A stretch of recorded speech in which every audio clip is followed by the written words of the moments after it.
नमस्कार. ऑनलाईनच्या माध्यमातून आम्हाला जोडल्या गेलेल्या समस्त विद्यार्थ्यांचे व त्यांच्या पालकांचे मी मराठी विद्यानिकेतन शाळा परिवारातर्फे मनापासून स्वागत करते. 2020-21 या वर्षी इयत्ता 10वीला असणारे विद्यार्थी येत्या 19 व 22 जुलै रोजी आपल्या जीवनातील एका महत्त्वाच्या टप्प्यावरील परीक्षा देणार आहेत.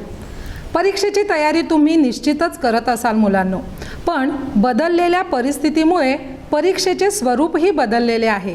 त्याची माहिती आपल्या मराठी माध्यमाच्या विद्यार्थ्यांना करून देण्यासाठी दक्षिण महाराष्ट्र शिक्षण मंडळ संचलित मराठी विद्यानिकेतन शाळेने या व्याख्यानमालेचे आयोजन केले आहे. या ज्ञानसत्राच्या उद्घाटनाचा कार्यक्रम सुरुवातीला येथे संपन्न होईल. त्याचे प्रास्ताविक करतील मराठी विद्यानिकेतन शाळेच्या हायस्कूल विभागाचे मुख्याध्यापक श्री इंद्रजित मोरे सर. नमस्कार विद्यार्थी मित्रांनो आणि पालक बंधू भगिनींनो. SSLC बोर्ड परीक्षेची तारीख जाहीर झाल्यानंतर अनेक व्याख्यानमाल्यांचं सत्र सुरू होतं, पण गेल्या 2 वर्षामध्ये वाढत्या कोरोनाच्या प्रादुर्भावामुळे SSLC व्याख्यानमाला खंडित झालेल्या आहेत आणि या 2 वर्षाच्या इतिहासामध्ये आमच्या शाळेनं हा पहिलाच प्रयत्न ऑनलाईन व्याख्यानमालेचा घेतलेला आहे. एक याच्यामध्ये महत्त्वाची गोष्ट आहे की आपली या वर्षीची 10वीची बॅच फक्त 2 ते 3 महिन्यात शाळेत आली. या 2 ते 3 महिन्यांमध्ये होता होईल तेवढा SSLCचा अभ्यासक्रम प्रत्येक शाळेनं पूर्ण करण्याचा प्रयत्न केला. शाळा बंद झाल्या आणि शिक्षण विभाग परीक्षेच्या स्वरूपाविषयी चर्चा करायला पुढे आले. एकतर विद्यार्थी घरात आहेत आणि घरातल्या विद्यार्थ्यांना नेमकं परीक्षेचं स्वरूप कसं आहे हे अजूनही कळालेलं नाही. आणि एकंदर या गेल्या 1.5 महिन्यामध्ये आम्ही केलेल्या अभ्यासाअंती एक गोष्ट दृष्टीला आली की आज जवळजवळ 60 ते 70% विद्यार्थ्यांना येती SSLCची बोर्ड परीक्षा नेमकी कशी होणार आहे, त्याचं प्रश्नपत्रिकेचं स्वरूप कसं असणार आहे, उत्तरपत्रिका कशा पद्धतीनं सोडवावी लागणार आहे याबद्दल अज्ञान असलेलं आपल्याला दिसून येतं. आणि म्हणून दक्षिण महाराष्ट्र शिक्षण मंडळ संचलित मराठी विद्यानिकेतन शाळा सुधारणा समिती आणि सर्व शिक्षक वर्गानं असा निर्णय घेतला की फक्तच आपल्या शाळेला किंवा आपल्या शाळेच्या विद्यार्थ्यांना या परीक्षेच्या स्वरूपात किंवा संबंधात मार्गदर्शन न करता एक सामाजिक बांधिलकी म्हणून आपल्या बेळगाव सीमा भागातील सर्व SSLC बोर्ड परीक्षेच्या मुलांना हा कार्यक्रम ऑनलाईन पद्धतीनं आपण प्रसारित करावा. येत्या बोर्ड परीक्षेला होता होईल तेवढ्या मराठी माध्यमाच्या मुलांना चांगले मार्क्स मिळावेत, चांगली ग्रेड मिळावी यासाठी आपल्या विद्यानिकेतन शाळेनं प्रयत्न करावेत असा एक हाती निर्णय घेण्यात आला आणि त्याचं मूर्त रूप आज आपल्याला या ठिकाणी साधलेलं आहे. तर अधिक वेळ न घेता इथून पुढे सलग 7 दिवस, फक्त रविवारचा 1 दिवस गॅप आहे, तर सोमवार ते शनिवार आणि पुढचे सोमवार मंगळवार म्हणजे 6 जुलै ते 13 जुलै या 7 दिवसामध्ये तुम्हाला 6 विषयांचं सखोल मार्गदर्शन आमच्या शाळेकडून, आमच्या शिक्षकांकडून तुम्हाला केलं जाईल. याचा जास्तीत जास्त तुम्ही लाभ घ्यावा. तुमचा अधिक वेळ न घेता एकाच मिनिटामध्ये फक्त दीप प्रज्वलन केलं जाईल आणि आजच्या व्याख्यानाला सुरुवात होईल. तर थोडक्यात मी या ठिकाणी माझं प्रास्ताविक या ठिकाणी थांबवतो आणि तुम्हा सर्वांचं पुन्हा एकदा या व्याख्यानमालेतर्फे आमच्या शाळेतर्फे स्वागत करतो आणि थांबतो. धन्यवाद. धन्यवाद सर. मुलांनो, या व्याख्यानमालेचे औचित्य साधून तुम्हाला शुभेच्छा देण्यासाठी आणि आशीर्वाद देण्यासाठी आमच्या शाळा सुधारणा समितीचे अध्यक्ष श्री सुभाषराव ओळकर, उपाध्यक्ष श्री अनंतराव जाधव, सदस्य श्री नरसिंह पाटील, प्राध्यापक सुरेश पाटील सर उपस्थित आहेत. या सर्वांच्या शुभ हस्ते दीप प्रज्वलन करून आपण या व्याख्यानमालेचे उद्घाटन करणार आहोत. मी या मान्यवरांना विनंती करते की त्यांनी दीप प्रज्वलन करून या व्याख्यानमालेचे उद्घाटन करावे.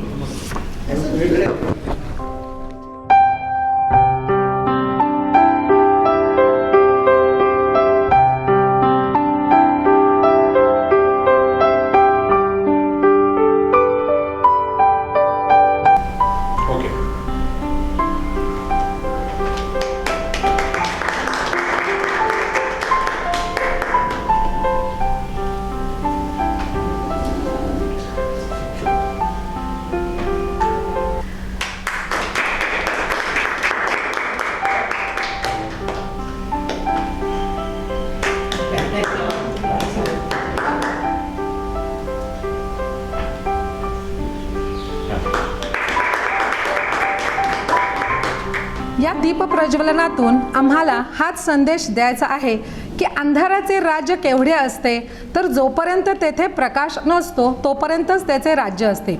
ज्या क्षणी काळोखामध्ये प्रकाश येतो त्या क्षणी त्याचे अस्तित्व संपून जाते. कोविड-19मुळे जगभरात निराशेचे आणि नकारात्मकतेचे वातावरण भरले आहे. ते या ज्ञानाच्या प्रकाशाने दूर करण्याचा हा छोटासा प्रयत्न. नकारात्मक दृष्टिकोन हा पंक्चर झालेल्या टायरसारखा असतो मुलांनो. तो काढून टाकल्याशिवाय आपल्याला पुढे आपण जाऊच शकत नाही. या व्याख्यानमालेतून आमचा हाच प्रयत्न असणार आहे. हे पंक्चर झालेले टायर आम्हाला बदलायचे आहे आणि तुम्हाला तुमच्या उज्ज्वल भविष्याच्या वाटेवर पुढे जाण्यास प्रोत्साहन द्यायचे आहे. तुम्हाला शुभेच्छा आणि आशीर्वाद देण्यासाठी आवर्जून उपस्थित असलेले श्री सुभाषराव ओळकर सर आता आपले मनोगत व्यक्त करतील. नमस्कार विद्यार्थी मित्र आणि पालक बंधू भगिनी. कोविड-19 याने जगभर धुमाकूळ घातला आणि पूर्ण जगाचीच वाईट परिस्थिती आहे.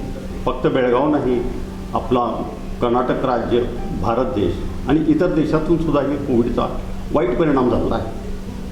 विशेष करून आर्थिक क्षेत्रात, वैद्यकीय क्षेत्रात आणि आपल्या दृष्टीने बघितलं तर शैक्षणिक क्षेत्रात त्याचे वाईट परिणाम झाले आहेत.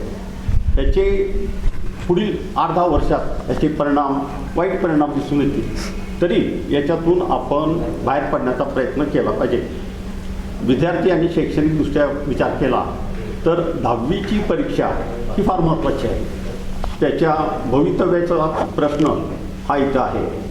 म्हणून कर्नाटक सरकारने आणि विशेष करून शिक्षण विभागाने हे धाडसी पाऊल ह्या कोविडमध्ये सुद्धा उचललेलं आहे आणि 10वीची परीक्षा घ्यायची ठरवली. मग 10वीची परीक्षा घ्यायची ठरवल्यानंतर कोविडचे नियम सांभाळून ही परीक्षा घेतली पाहिजेत. त्यासाठी त्यांनी 2 दिवसातच ही परीक्षा घेणार आहेत आणि सिस्टमॅटिक घेणार आहेत, अगदी नियमाला धरून. आणि खरोखर चांगला त्यांचा प्रयत्न आहे. तर ह्या धाडसी निर्णयाला विद्यार्थी, पालक, शिक्षक आणि सर्व संस्थाचालकांनी आणि सर्व जनतेने याला पूर्ण पाठिंबा दिलं पाहिजे आणि सहकार्य दिलं पाहिजे असं माझं मत आहे. तर ह्या सर्व विद्यार्थ्यांना आणि पालकांना मी ह्या निमित्ताने शुभेच्छा देतो आणि आपल्या सर्व विद्यार्थ्यांनी मराठी माध्यमाच्या सर्व विद्यार्थ्यांनी जास्तीत जास्त मार्क मिळवून आपली प्रगती दाखवून द्यावी आणि यशस्वी व्हावे एवढं सांगून मी माझे 2 शब्द संपवतो. परत एकदा तुम्हाला शुभेच्छा देतो. धन्यवाद सर. मुलांनो, तुम्हाला या शुभेच्छांची आजच्या या घडीला खरोखरच नितांत गरज होती असं मला वाटतं.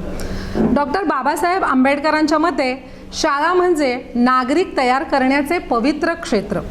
पण कोरोनाच्या तडाख्यातून हे पवित्र क्षेत्रही सुटले नाही.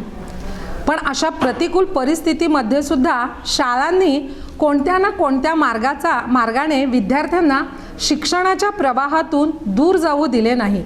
कधी ऑनलाईनच्या माध्यमातून तर कधी मुलांच्या परिसरात प्रत्यक्ष जाऊन शिक्षक मुलांना शिकवत राहिले. त्यामुळे विद्यार्थी या शैक्षणिक प्रवाहात टिकून राहिले. बदलाशिवाय जगात प्रगती शक्य नाही हा विचार किंवा येणारी कठीण परिस्थिती ही काही आपल्याला उद्ध्वस्त करायला येत नसतात, तर त्या तुमच्यातील सुप्त क्षमता आणि लपलेल्या ताकदीची ओळख करून देण्यासाठीच येतात. या विचारांशी शाळा सहमत आहे. म्हणूनच कोरोनाच्या काळात काय व कसे करायचे याचा विचार सर्वत्र सुरू असतानाच आमच्या मराठी विद्यानिकेतन शाळेने ऑनलाईन टीचिंगचा प्रयोग सुरू केला. आज शिकवण्याचा हा प्रकार सर्वत्र प्रचलित होत असल्याचे चित्र आपल्याला दिसत आहे आणि यालाच म्हणतात बदलत्या आणि येणाऱ्या काळाची गरज ओळखून पावले उचलणे. रस्त्याने चालत निघालेल्या एका समूहाला मध्येच बोगदा लागला. सारेजण त्या बोगद्यातून चालू लागले. आत अंधार असल्यामुळे पायाखाली काही दिसत नव्हतं. अनेकांना चालताना खडे टोचू लागले. त्यापैकी काहींनी अंदाजाने तसंच चालणं चालू ठेवलं. काही पायाखाली खडे लागले की तिथेच पायाने सरकून पुढे जाऊ लागले. एकट्याने मात्र आपल्याला जसे खडे टोचताहेत तसे पाठीमागून येणाऱ्यांना टोचू नयेत म्हणून हातात उचलून घेऊन तो साठवू लागला. बोगदा संपला तेव्हा त्याने ते साठवलेले खडे फेकायचे म्हणून हाताकडे पाहिले. बाहेरच्या त्या लख्ख प्रकाशात ते खडे विलक्षण चमकत होते, कारण ते खडे चक्क हिरे होते. प्रवाहाबरोबर तर सगळेच पोहतात, पण इतरांचं भलं व्हावं असा विचार करत जे प्रवाहाविरुद्ध पोहतात त्यांनाच संघर्षानंतर हिरे गवसतात. ही लहानशी गोष्ट सांगण्याचा उद्देश हाच होता मुलांनो, की आमच्या मराठी विद्यानिकेतन शाळेने नेहमीच प्रवाहाच्या विरुद्ध पोहण्याचे धाडस दाखविले आहे. जेव्हा बेळगाव व त्याच्या परिसरात इंग्रजी माध्यमांच्या शाळांचे पेव फुटले होते, अशा वेळी मराठी भाषेच्या प्रेमापोटी आणि मराठी लोकांच्या गरजांचे भान ठेवून मराठी माध्यमातून चालणारी शाळा सुरू केली.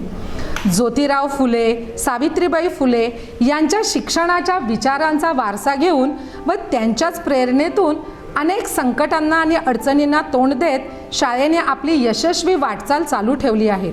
त्यातून शाळेने हेच दाखवून दिले आहे की जगातील सर्वात उत्तुंग यश त्यांनाच मिळते ज्यांना ते यश मिळविण्याची अजिबात शक्यता नसताना देखील त्यांनी ते यश मिळविण्यासाठी अथक व सातत्यपूर्ण प्रयत्न सुरूच ठेवले आणि यश खेचून आणले. विद्यार्थी मित्रांनो, येणाऱ्या परीक्षेची प्रतीक्षा तुम्ही खूप दिवसापासून पाहत आहात. मुळात परीक्षा होणार की नाही, होणार तर कधी होणार, कशी होणार, प्रश्नपत्रिकेचे स्वरूप काय असेल, अशा अनेक प्रश्नांनी तुम्हाला भंडावून सोडले होते. सगळी परिस्थिती गोंधळलेलीच होती. कोणतेच चित्र स्पष्ट होत नव्हते आणि अशा विचित्र वातावरणात तुम्ही अभ्यास करीत होतात. तुमच्या स्वप्नांना सत्यात उतरविण्यासाठी धडपड करीत होतात. तुमच्या या धडपडीला, तुमच्या या प्रयत्नाला ही व्याख्यानमाला म्हणजे एक छोटीशी मदत म्हणूनच आम्ही सुरू करीत आहोत. या व्याख्यानमालेच्या माध्यमातून आम्ही तुमच्या मनातील शंकांचे समाधान करण्याचा पूर्ण प्रयत्न करणार आहोत. ही व्याख्यानमाला तुमच्या यशाचा मार्ग प्रकाशमान करण्याचा नक्कीच प्रयत्न करील आणि या दिव्याची पहिली ज्योत म्हणजेच या व्याख्यानमालेचे जे पहिलं पुष्प आहे ते गुंफण्यासाठी आज इथे उपस्थित आहेत मराठी विद्यानिकेतन शाळेचे मराठी विषयाचे शिक्षक Shri BM. Patil sir. BM. Patil sir हे मराठी विद्यानिकेतन शाळेत 2007 वर्षापासून रुजू आहेत. 2020-21 वर्षासाठी बेळगाव शहर विभाग मराठी फोरमचे उपाध्यक्ष म्हणून त्यांनी कार्य पाहिलेले आहे. शाळेमध्ये असलेले सांस्कृतिक कार्यक्रम असोत किंवा मराठी इतिहास या विषयांच्या अनुषंगाने होणारे विविध उपक्रम असोत, त्या सर्वांमध्ये सरांचा सक्रिय सहभाग असतो. सांगायला विशेष आनंद वाटतो की बेळगावमध्ये इयत्ता 10वीच्या बोर्ड परीक्षेत मराठी विषयामध्ये जास्त गुण घेऊन उत्तीर्ण झालेल्या विद्यार्थिनीला इंदिरा संत नावाचा एक पुरस्कार, अगदी प्रतिष्ठेचा पुरस्कार दिला जातो आणि सरांनी तो पुरस्कार 3 वेळा पटकाविलेला आहे. याचा आम्हाला विशेष आनंद आहे.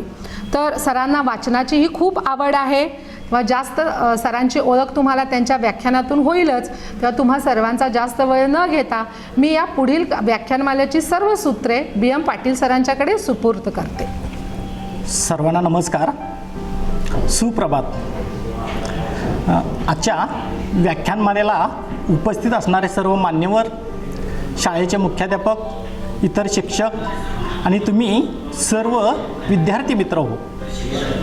तर या 2021च्या 10वीच्या बोर्ड परीक्षेसाठी आपण सर्वजण उत्सुक झालेला आहात. गेली 1.5 वर्ष कोरोना महामारीमुळे परीक्षेचा जो गोंधळ निर्माण झालेला आहे, परीक्षेमध्ये जो संभ्रम निर्माण झालेला आहे आणि विद्यार्थीच नव्हे तर काही शिक्षकांना सुद्धा अजून परीक्षेचं पूर्ण स्वरूप लक्षात आलेलं नाही. विद्यार्थी मित्रांनो, दरवर्षी शहर भागामध्ये किंवा अनेक या भागामध्ये 10वीसाठी व्याख्यानमाला होत असायच्या, पण यावर्षी अशा व्याख्यानमालासुद्धा झालेला नाही आणि त्यामुळं विद्यार्थी वर्ग थोडासा संभ्रमात असलेला आम्हाला दिसून आला. आणि हेच मुख्य हेरलेलं आहे आमच्या शाळा सुधारणा समितीचे अध्यक्ष सुभाष हुळकर सरांचं आम्हाला नेहमीच प्रोत्साहन असतं. विद्यार्थी मित्रांनो, पाठीवरती हात ठेवून नुसतं लढ म्हणा ही कुसुमाग्रजांची कणा ही कविता तुम्हाला माहीतच आहे. आणि अशा वेळेला तुमच्या पाठीवरती हात ठेवून एक खंबीर मार्गदर्शन तुम्हाला मिळावं यासाठी आमच्या शाळेनं यावर्षी ऑनलाईन व्याख्यानमालेचं नियोजन केलेलं आहे आणि या व्याख्यानमालेसाठी तुम्ही भरभरून प्रतिसाद द्यायला आहे. गेले 8 दिवस आम्हाला अनेक विद्यार्थ्यांचे फोन येत आहेत, अनेक शिक्षकांचे फोन येत आहेत आणि त्यामुळं खरोखर तुमचा चांगला प्रतिसाद मिळालेला आहे. आम्हाला नक्कीच विश्वास आहे की ही व्याख्यानमाला तुमच्या ज्ञानामध्ये एक चांगलं भर घालील. या व्याख्यानमालेचा येत्या परीक्षेला तुम्हाला चांगला फायदा होईल आणि त्यामुळं आता ही व्याख्यानमाला पुढच्या तासभराची मी मांडणी करत असताना तुम्हाला पुढच्या तासभराच्या मांडणीमध्ये मी काय सांगणार आहे हे अगदी एक मिनिटामध्ये तुम्हाला सांगतो. तर विद्यार्थी मित्रांनो, एक 10 मिनिटाची माझी मांडणी असेल ती म्हणजे परीक्षेचं स्वरूप कसं आहे. कारण फार गोंधळ सध्या या परीक्षेच्या संदर्भात झालेला आहे. कारण 125 मार्काचा आणि टोटल 625 मार्काची ही परीक्षा आता 240 मार्कावरती आलेला आहे आणि मराठीचा जर पेपर पाहिला तर अगदी 40 मार्कावरती विद्यार्थी मित्रांनो आलेला आहे. आणि त्यामुळे हा झालेला आमूलाग्र बदल, मी शब्द वापरला आमूलाग्र बदल, विद्यार्थी मित्रांनो अगदी खरोखर शासनानं हा एक मोठा निर्णय घेतलेला आहे. वास्तविक पाहिलं तर ही 6 दिवस चालणारी परीक्षा आता 2च दिवसात होणार आहे आणि सगळे प्रश्न आहेत ते बहुपर्यायी प्रश्न. विद्यार्थी मित्रांनो, इथून पुढं भविष्यामध्ये तुम्हाला अशा अनेक परीक्षांना सामोरं जावं लागणार आहे. कारण का, KPSC असेल, MPSC परीक्षा असेल किंवा अनेक स्पर्धा परीक्षा ज्या होतात त्यामध्ये वस्तुनिष्ठता खूप महत्त्वाची असते आणि त्यामुळं विद्यार्थी मित्रांनो तुमचं ज्ञान हे वस्तुनिष्ठ असायला पाहिजेत, ज्ञान हे परिपूर्ण असायला पाहिजेत आणि त्यामुळंच शासनानं हा मोठा निर्णय घेतलेला आहे. कारण होऊ घातलेल्या परीक्षेमध्ये तुम्हाला मूलभूत ज्ञान किती मिळालेलं आहे, या परीक्षेमध्ये तुम्ही कोणते गुण अवगत केलेला आहे हे शासनानं या परीक्षेमधून पाहायचं ठरवलेलं असणार आणि त्यामुळेच ही परीक्षा अगदी थोडक्यात 40 गुणांचा हा पेपर ठेवलेला आहे. आणि त्यामुळे विद्यार्थी मित्रांनो माझी जी मांडणी आहे ती प्रश्नपत्रिकेचं स्वरूप, मराठी विषयाचे संविधान तक्ता ज्याला आपण नील नक्षा म्हणतो आणि इंग्लिशमध्ये त्याला ब्ल्यू प्रिंट असं म्हणतात, तो नील नक्षा मी तुम्हाला 5 मिनिटांमध्ये समजावून सांगेन आणि त्यानंतर पेपर नेमका कसा सोडवावा हे 5 मिनिटांमध्ये सांगेन. त्यानंतर माझी मांडणी असेल की प्रत्येक धड्यानुसार, कवितेनुसार, व्याकरणच्या भागानुसार तुम्हाला कोणते महत्त्वाचे प्रश्न परीक्षेमध्ये येऊ शकतात हे अतिमहत्त्वाचे प्रश्न मी पद्यानुसार, गद्यानुसार तुम्हाला सांगत जाईन आणि त्यानंतर राहिलेली शेवटची एक 10 मिनिटं असतील, त्या 10 मिनिटांमध्ये मी तुम्हाला संधी देईन. काही तुमच्या मनामध्ये जर प्रश्न असतील तर ते प्रश्न तुम्ही मला सांगू शकता. त्यानंतर सुद्धा वेळ पुरला नाही तर माझा व्हॉट्सअप नंबर तुम्हाला देईन. मराठी संदर्भात तुमची काहीही शंका असेल, परीक्षे संदर्भात काहीही गोंधळ असेल तर तुम्ही सांगू शकता. आणि त्यामुळे विद्यार्थी मित्रांनो पुढच्या 1 तासाच्या मांडणीचं मी नियोजन सांगितलेलं आहे. 5 मिनिटं शिल्लक जर असतीलच तर प्रश्नपत्रिकेचा नमुना तुमच्यासमोर मी सादर करीन आणि त्यामुळं तुमच्या काही ज्या शंका आहेत, तुमचा जो गोंधळ आहे तो सगळा संभ्रम गोंधळ पूर्ण मोकळा होईल आणि अतिशय आनंदानं या परीक्षेला तुम्ही सामोरे जाल असा मला ठाम विश्वास आहे. तर विद्यार्थी मित्रांनो, आपण प्रथम भाषा मराठी या विषयाच्या या व्याख्यानमालेचं हे पहिलं पुष्प गुंफत असताना मी BM पाटील तुमच्यासमोर सादर करतोय मराठी विषयाच्या प्रश्नपत्रिकेचं पेपरचं स्वरूप. तर विद्यार्थी मित्रांनो, आपली जी परीक्षा आहे यावर्षीची ही 22/7ला, मराठीचा जो पेपर आहे तो 22 जुलैला आहे आणि मराठी, इंग्रजी आणि कन्नड असा 3 विषयाचा एकत्रित पेपर असणार आहे. 40 + 40 + 40 बरोबर 120 मार्काचा हा पेपर असेल आणि त्यामुळं अजून सुद्धा 15 दिवस आहेत विद्यार्थी मित्रांनो. 15 दिवस आयुष्यामध्ये म्हणजे खूप मोठी संधी आहे विद्यार्थी मित्रांनो. त्यामुळे अजून सुद्धा वेळ गेलेला नाही, अजून सुद्धा खचून जाता कामा नये. जर आपण ठरवलं पाठीवरती हात ठेवून नुसतं लढ म्हणा, अशी लढ म्हणायची, एक प्रोत्साहनाची, एक खंबीर नेतृत्वाची आपल्याला गरज आहे आणि असेच नेतृत्व तुमचे शिक्षक, तुमचे पालक आणि आमच्या शाळेच्या माध्यमातून तुम्हाला करून देत आहोत. आपण या प्रश्नपत्रिकेचं स्वरूप पाहत असताना विद्यार्थी मित्रांनो, हा जो पेपर आहे तो 40 गुणांचा पेपर असणार आहे. सगळ्यात पहिला मला तुम्हाला सांगावं असं वाटतं की यावर्षी OMR शीट असणार आहे विद्यार्थी मित्रांनो. तुम्हाला जो पहिला पेपर असेल म्हणजे 19 तारखेचा पण आणि 22 तारखेचा पण पेपर असेल, याच्यामध्ये तुम्हाला ज्या OMR सीट देणार आहेत त्या 3 OMR सीट विद्यार्थी मित्रांनो असणार आहेत. प्रश्नपत्रिका एकच असेल, त्याच्यामध्ये प्रथम भाषा, द्वितीय भाषा आणि तृतीय भाषा अशी प्रश्नपत्रिका सलग असेल विद्यार्थी मित्रांनो. आणि तुम्हाला OMR सीट ज्या मिळणार आहेत त्या 3 OMR असणार आहेत आणि त्या OMR सीटवरती विद्यार्थी मित्रांनो पूर्ण उल्लेख असणार आहे.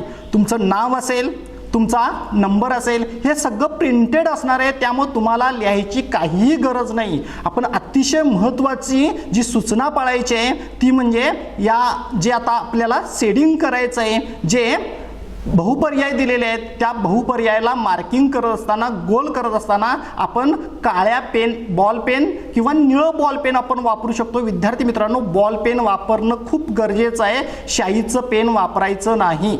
आणि त्यावेळेला विद्यार्थी मित्रांनो जो योग्य पर्याय आहे तो पूर्ण गोल तो डार्क करायचा आहे, त्याला टिकमार्क करता कामा नये. जो आपल्याला आपलं उत्तर जेव्हा 100% परफेक्ट होईल, आपल्या उत्तरावरती आपला पूर्ण विश्वास असेल, तेव्हाच तो गोल असेल, तो पर्याय असेल, तो आपल्याला पूर्ण डार्क करायचा आहे विद्यार्थी मित्रांनो.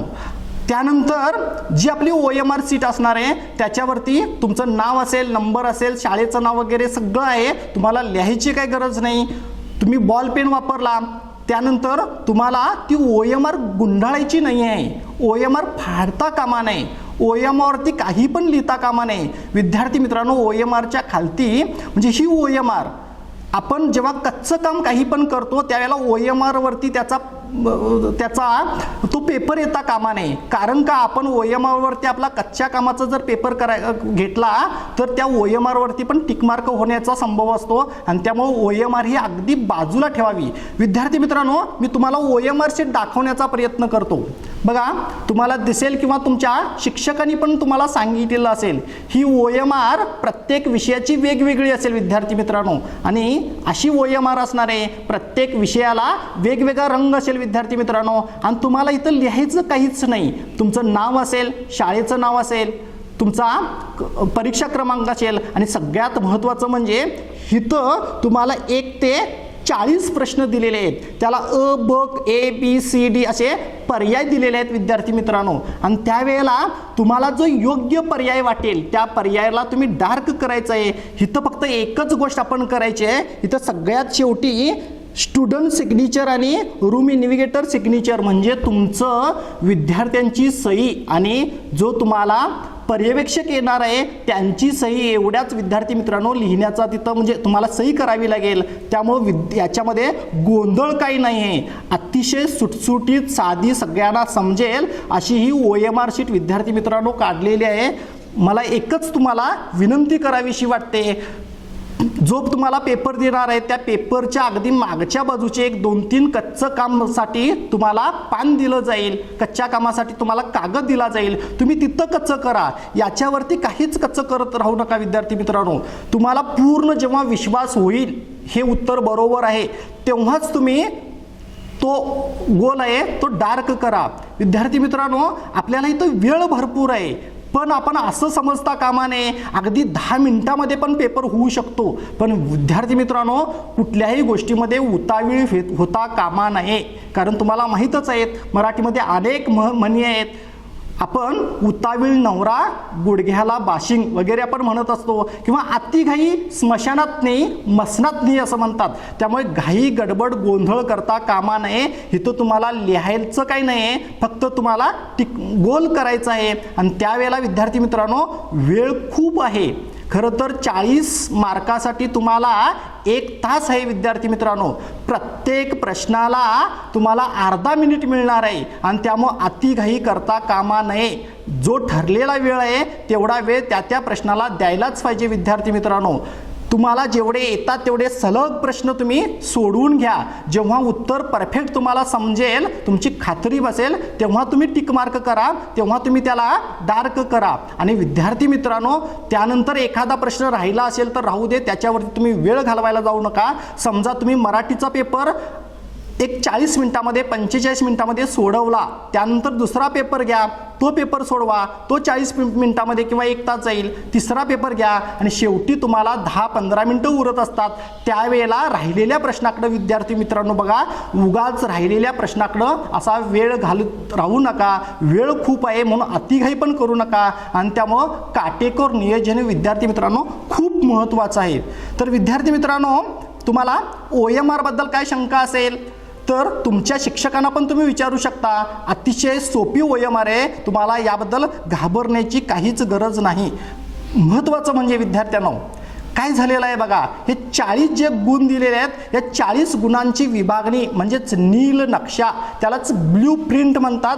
ती ब्ल्यू प्रिंट तुम्हाला मी समजून सांगण्याचा प्रयत्न करतो. बघा विद्यार्थी मित्रांनो, प्रश्नपत्रिका खूप सोपी असणार म्हणजे विद्यार्थी मित्रांनो, कारण का मी सांगितलेलं आहे, कारण पर्याय आहेत ते त्याच्या खालतीच आहेत, बहुपर्याय दिलेले आहेत, त्यामुळे तुम्हाला सोपी वाटण्याचा म्हणजे एक संभव असतो. पण विद्यार्थी मित्रांनो, या आशेवरती राहू नका. सोपेपणा हा 50% असेल, त्यानंतर 30% थोडे साधारण प्रश्न असतील, पण 20% तर कठीण प्रश्न हे येणारच विद्यार्थी मित्रांनो. त्यामुळे या परीक्षेला एवढं पण अगदी हलकं फुलक्या पद्धतीनं सामोरे जाऊ नका, तर तयारी ही करायलाच पाहिजेत. आव्हानात्मक प्रश्न हे विद्यार्थी मित्रांनो असणारच. प्रत्येक पाठामध्ये, कवितेमध्ये किंवा व्याकरणच्या भागामध्ये असे काही प्रश्न आहेत, असे आव्हानात्मक प्रश्न असतात. तुम्हाला असं वाटणार की जे 4 पर्याय दिलेले आहेत ते 4ही पण बरोबर वाटणार विद्यार्थी मित्रांनो.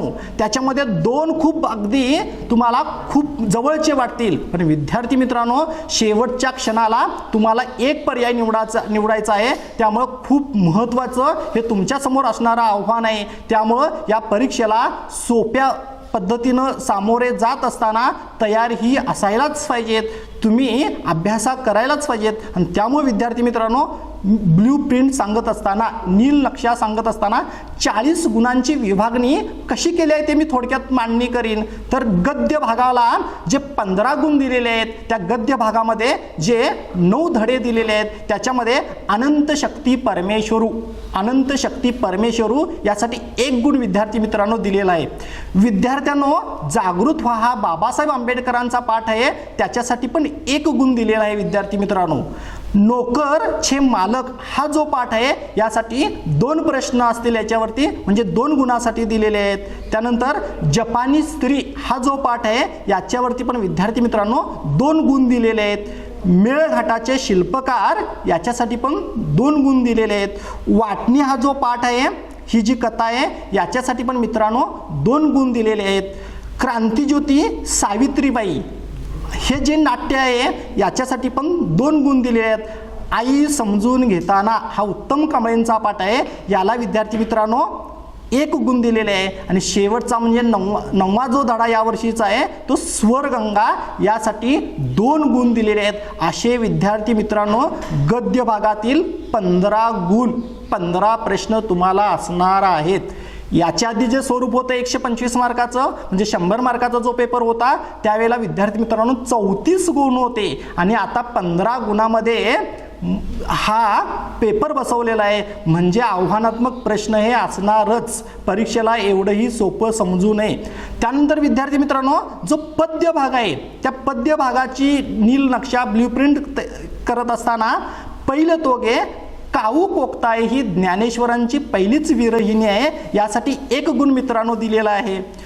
रुक्मिणीचे श्रीकृष्णाच पत्र याला विद्यार्थी मित्रांनो 2 गुण दिलेले आहेत. भला जन्म हा ही जी कविता आहे, ही जी लावणी आहे याच्यासाठी 2 गुण आहेत. पाहुणे ही जी कविता आहे याच्यासाठी पण विद्यार्थी मित्रांनो 2 गुण दिलेले आहेत. या भारतात बंधुभाव ही जी कविता आहेत यासाठी पण 2 गुणाचा सारा भार दिलेला आहे. सत्कार ही कविता आहे यासाठी पण 2 गुण आहेत विद्यार्थी मित्रांनो. नेनता गुराकी यासाठी 2 गुण आहेत. धरणी कविता आहे त्यासाठी 1 गुण, आणि पाट आणि पोट यांचा झाला टाळ ही विंदांची अतिशय महत्त्वाची कविता, यासाठी 1 गुण दिलेला आहे विद्यार्थी मित्रांनो. असे एकूण 15 गुण कवितेवरती आहेत. महत्त्वाची गोष्ट सांगायची म्हणजे यामध्ये बदल होऊ शकतो.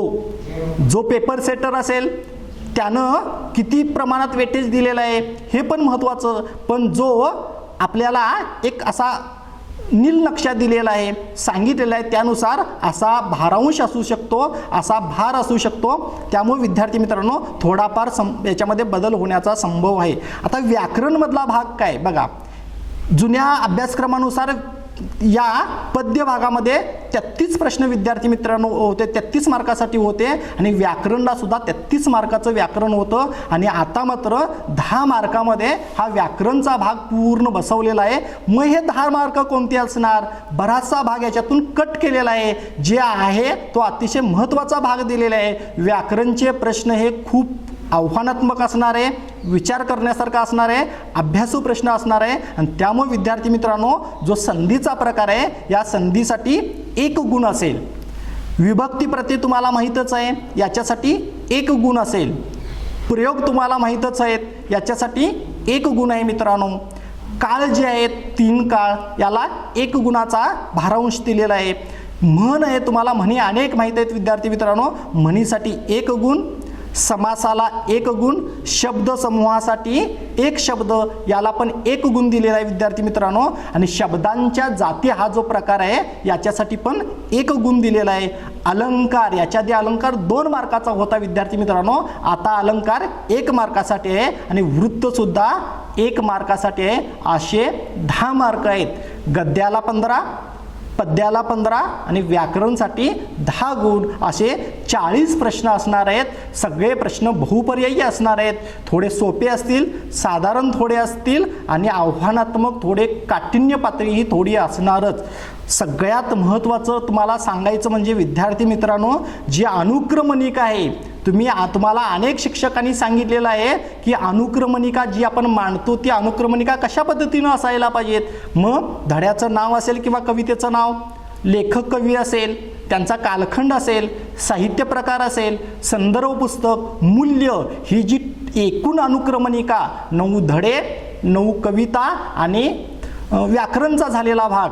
मग या गद्य आणि पद्य भागावरती विद्यार्थी मित्रांनो अनुक्रमणीला अनुसरून साधारण जवळजवळ 8 ते 7 प्रश्न, 7-8 प्रश्न विद्यार्थी मित्रांनो असू शकणारच. त्यामुळे 20% प्रश्नपत्रिका तुमची या अनुक्रमणिकेवरतीच असणार. त्यामुळे हा भाग मात्र तुम्ही अतिशय काटेकोरपणे अवगत करायला पाहिजेत, समजून घ्यायला पाहिजेत, न पेक्षा पाठांतर व्हायलाच पाहिजेत. त्यामुळे या भागाकडे पण लक्ष द्या विद्यार्थी मित्रांनो.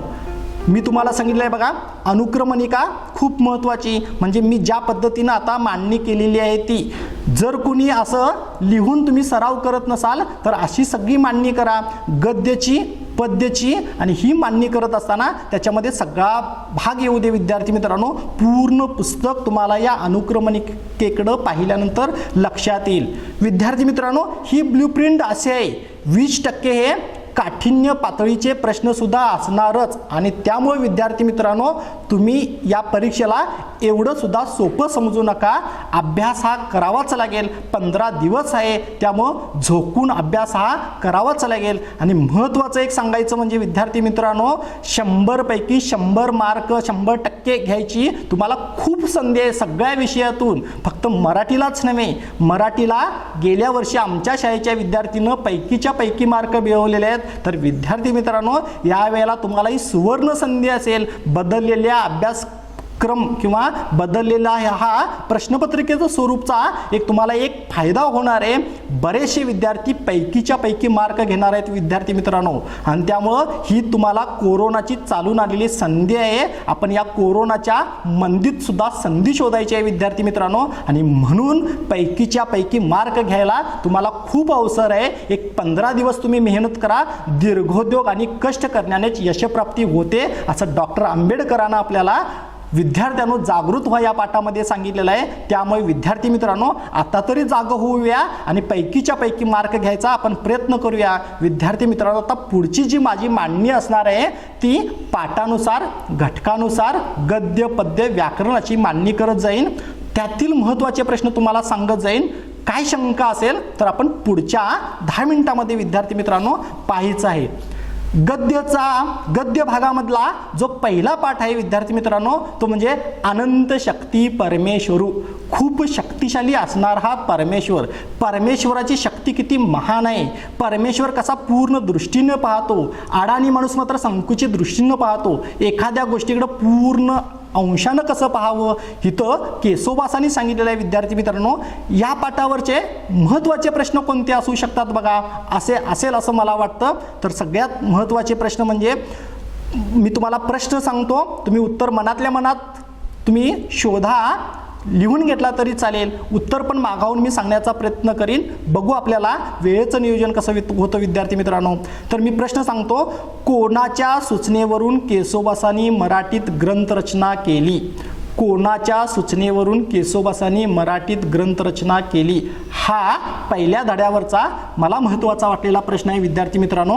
मी तुम्हाला याचे पर्याय सांगणार नाही, कारण मी 4 पर्याय सांगायला लागलो तर वेळ जादा होण्याचा संभव आहे विद्यार्थी मित्रांनो, आणि त्यामुळं मी तुम्हाला डायरेक्ट उत्तर सांगेन किंवा उत्तर तुम्हाला माहीत आहे असे महत्त्वाचे प्रश्न असू शकतात. या पाठावरचे हे महत्त्वाचे प्रश्न आहेत, हे मला तुम्हाला सुचवायचं आहे.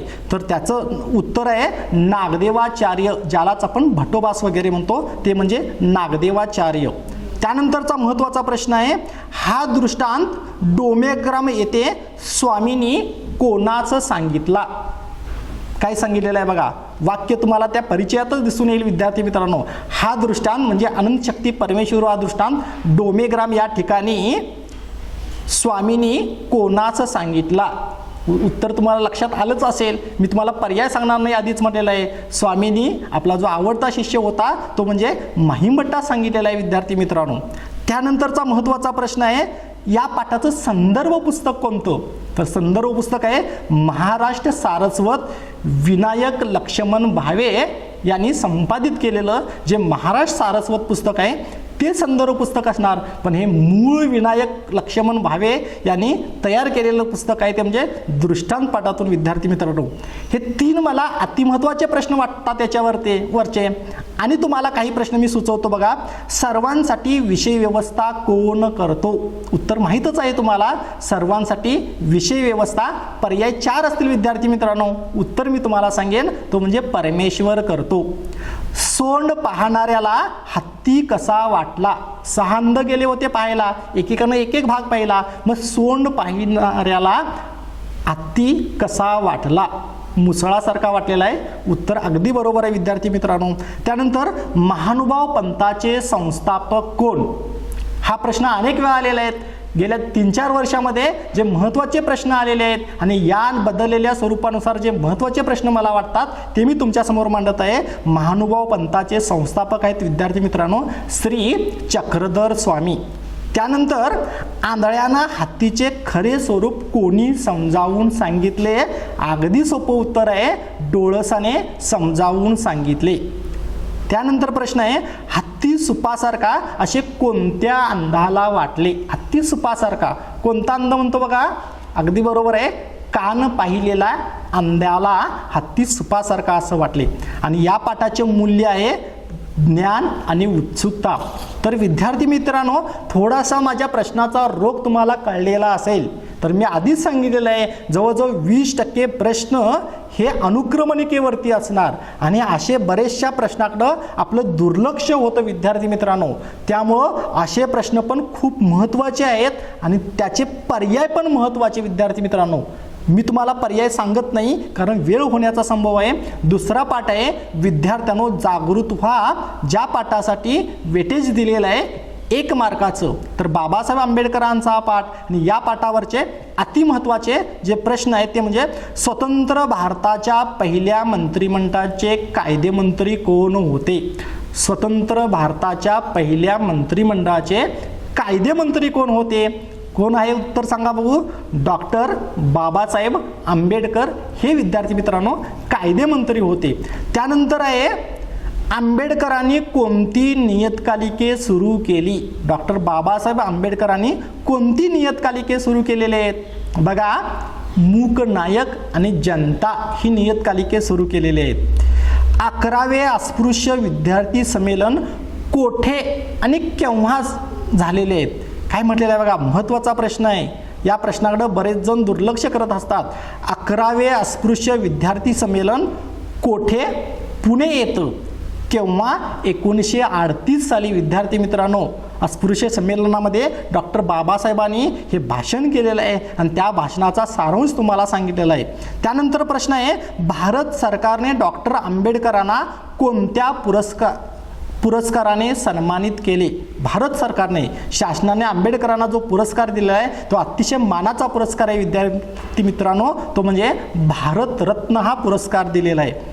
अजून काही मला महत्त्वाचे प्रश्न वाटतात. हे 4 प्रश्न अतिमहत्त्वाचे मला वाटतात. अजून काही सुचवावेसे वाटतात. ते प्रश्न असे आहेत, आंबेडकरांचं दुसरं दैवत कोणतं? बरोबर आहे, कोणतं? विनय हे दुसरं दैवत आहे.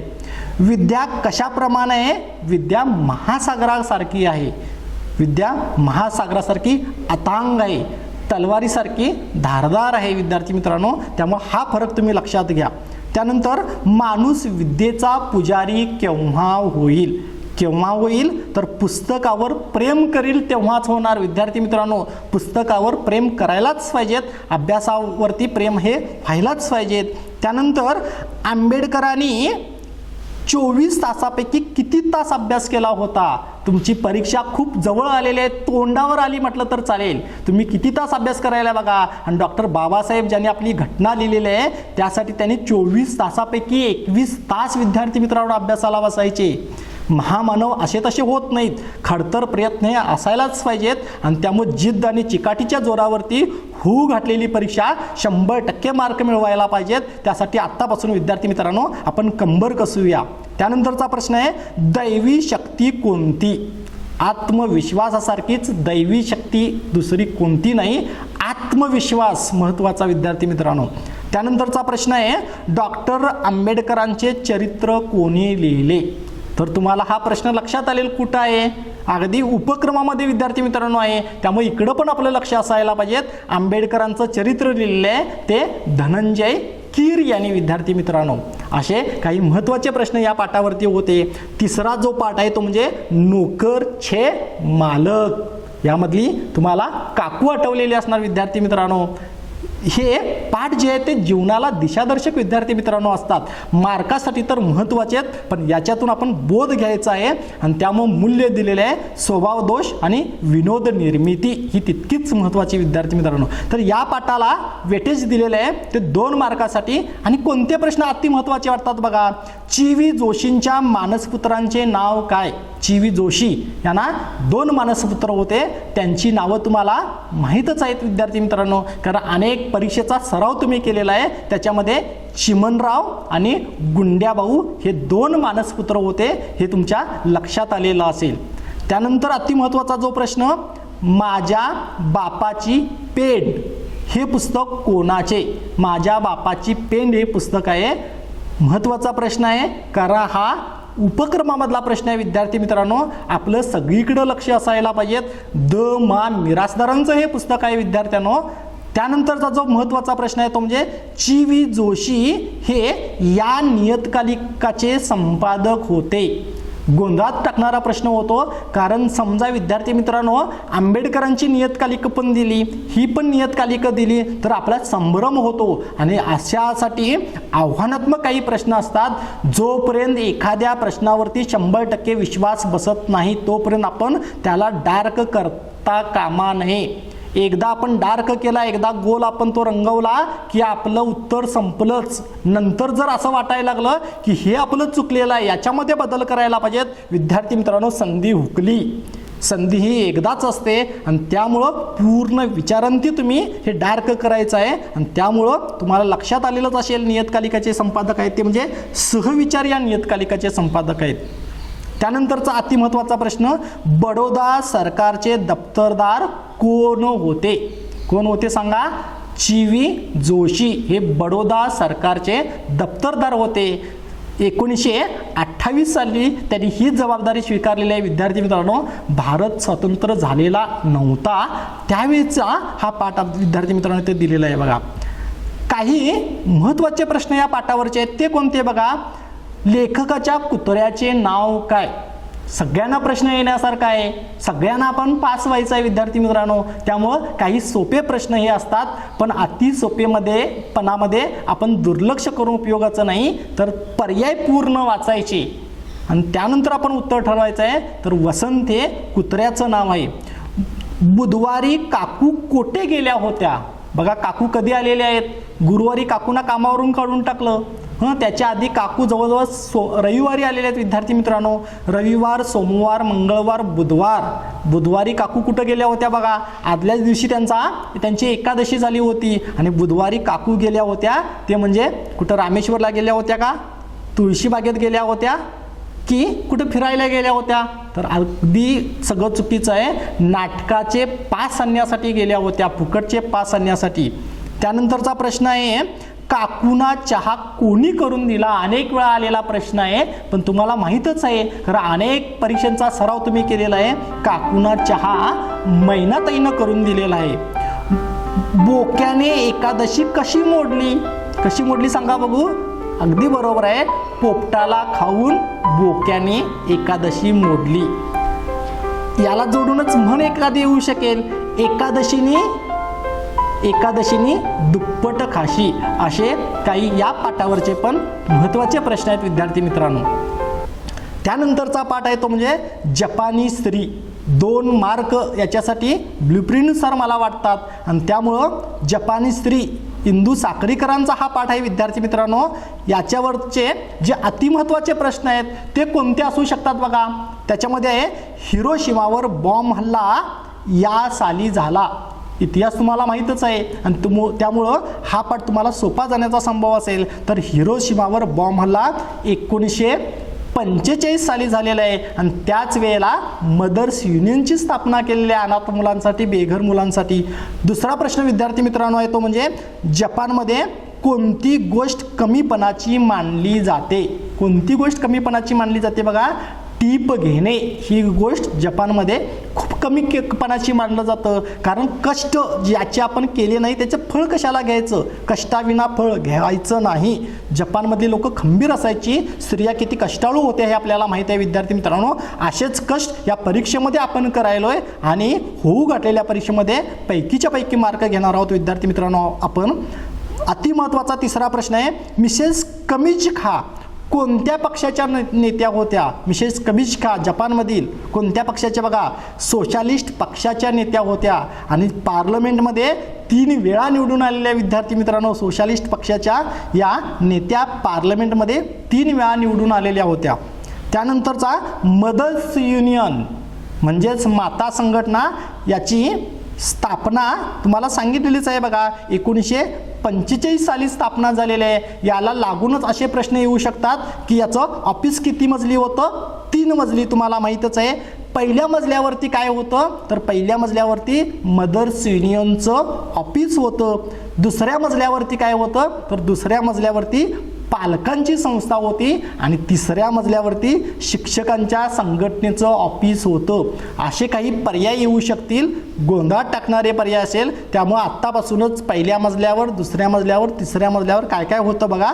प्रश्न थोडेसे उलटे सुलटे येऊ शकतील. आणि हिरोशिमावर बॉम्ब हल्ला तेव्हाच झाला होता 1945 मध्ये, आणि त्याच वेळेला मदर्स युनियनची स्थापना झाली होती. त्यानंतर राष्ट्रीय टेबल टेनिस असोसिएशनची स्थापना केव्हा झाली. प्रश्न कुठला आहे बघा, टिपीवरचा विद्यार्थी मित्रांनो प्रश्न असणार. त्यामुळं असे काही कानाडोळा केलेले प्रश्न आपल्याला येऊ शकतात. तो म्हणजे राष्ट्रीय टेबल टेनिस असोसिएशनची स्थापना 1926ला विद्यार्थी मित्रांनो झालेला आहे. तुम्हाला पिंगपॉंग माहीत असेल. हा पिंगपॉंग नावाचा खेळ युरोपमध्ये 18व्या शतकात खेळला जायचा विद्यार्थी मित्रांनो, आणि त्यानंतर त्याला किती महत्त्व प्राप्त झालं. ऑलिम्पिकमध्ये या खेळाचा समावेश 1980 मध्ये केलेला आहे विद्यार्थी मित्रांनो. त्यामुळे या सणावळी लक्षात ठेवा. सणावळी खूप महत्त्वाच्या. समाज या विषयामध्ये जसं सणावळी महत्त्वाच्या आहेत, तसं मराठीमध्ये सुद्धा काही ठिकाणी सणावळी म्हणजे कालखंड, लेखकाचा जन्म असेल, निधन असेल, हे पण महत्त्वाचं विद्यार्थी मित्रांनो. त्यानंतर काही महत्त्वाचे प्रश्न मला वाटतात याच्यावरचे. तो म्हणजे या पाठाचा साहित्य प्रकार तुम्हाला माहीतच आहे. प्रवास वर्णन हा या पाठाचा साहित्य प्रकार आहे. हाऊसवाईव्स या संस्थेची स्थापना झालेली आहे किती साली सांगा बघू. 1948 साली. अगदी बरोबर आहे विद्यार्थी मित्रांनो. 1948 सालची हाऊसवाईव्सची खूप महत्त्वाची संघटना आहे विद्यार्थी मित्रांनो. हाऊसवाईव्स म्हणजेच गृहिणी मंडळाची खून काय होती.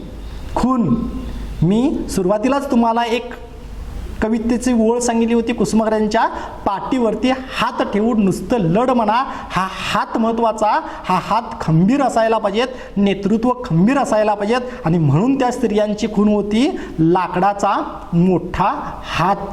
हात खूप महत्त्वाचा विद्यार्थी मित्रांनो, असा खंबीर पाठिंबा आपल्याला असायला पाहिजेत. त्यानंतरचा प्रश्न आहे, हाऊसवाईव्ज म्हणजेच गृहिणी मंडळ ची स्थापना झालेली आहे 1948 साली. किती मजली इमारत होती बघा? 6 मजली इमारत होती. आणि 6 मजल्यामध्ये 5व्या मजल्यावरती काय होतं सांगा बघू? पर्यायामध्ये असू शकेल. 5व्या मजल्यावरती नेमकं काय होतं? तर उत्तर आहे प्रयोगशाळा होती 5व्या मजल्यावरती. आणि देशभर किती शाखा होत्या बघा? 207 शाखा होत्या. आणि त्यामुळं या मंडळाचं जपानवरती चांगलं वर्चस्व होतं. सरकारसुद्धा या मंडळाला कापायचं. आणि त्यामुळं हे मंडळ खूप महत्त्वाचं आहे विद्यार्थी मित्रांनो. त्यानंतर जपानी स्त्री कोणकोणत्या क्षेत्रात पुढारलेली आहे? सोपा प्रश्न आहे तसा.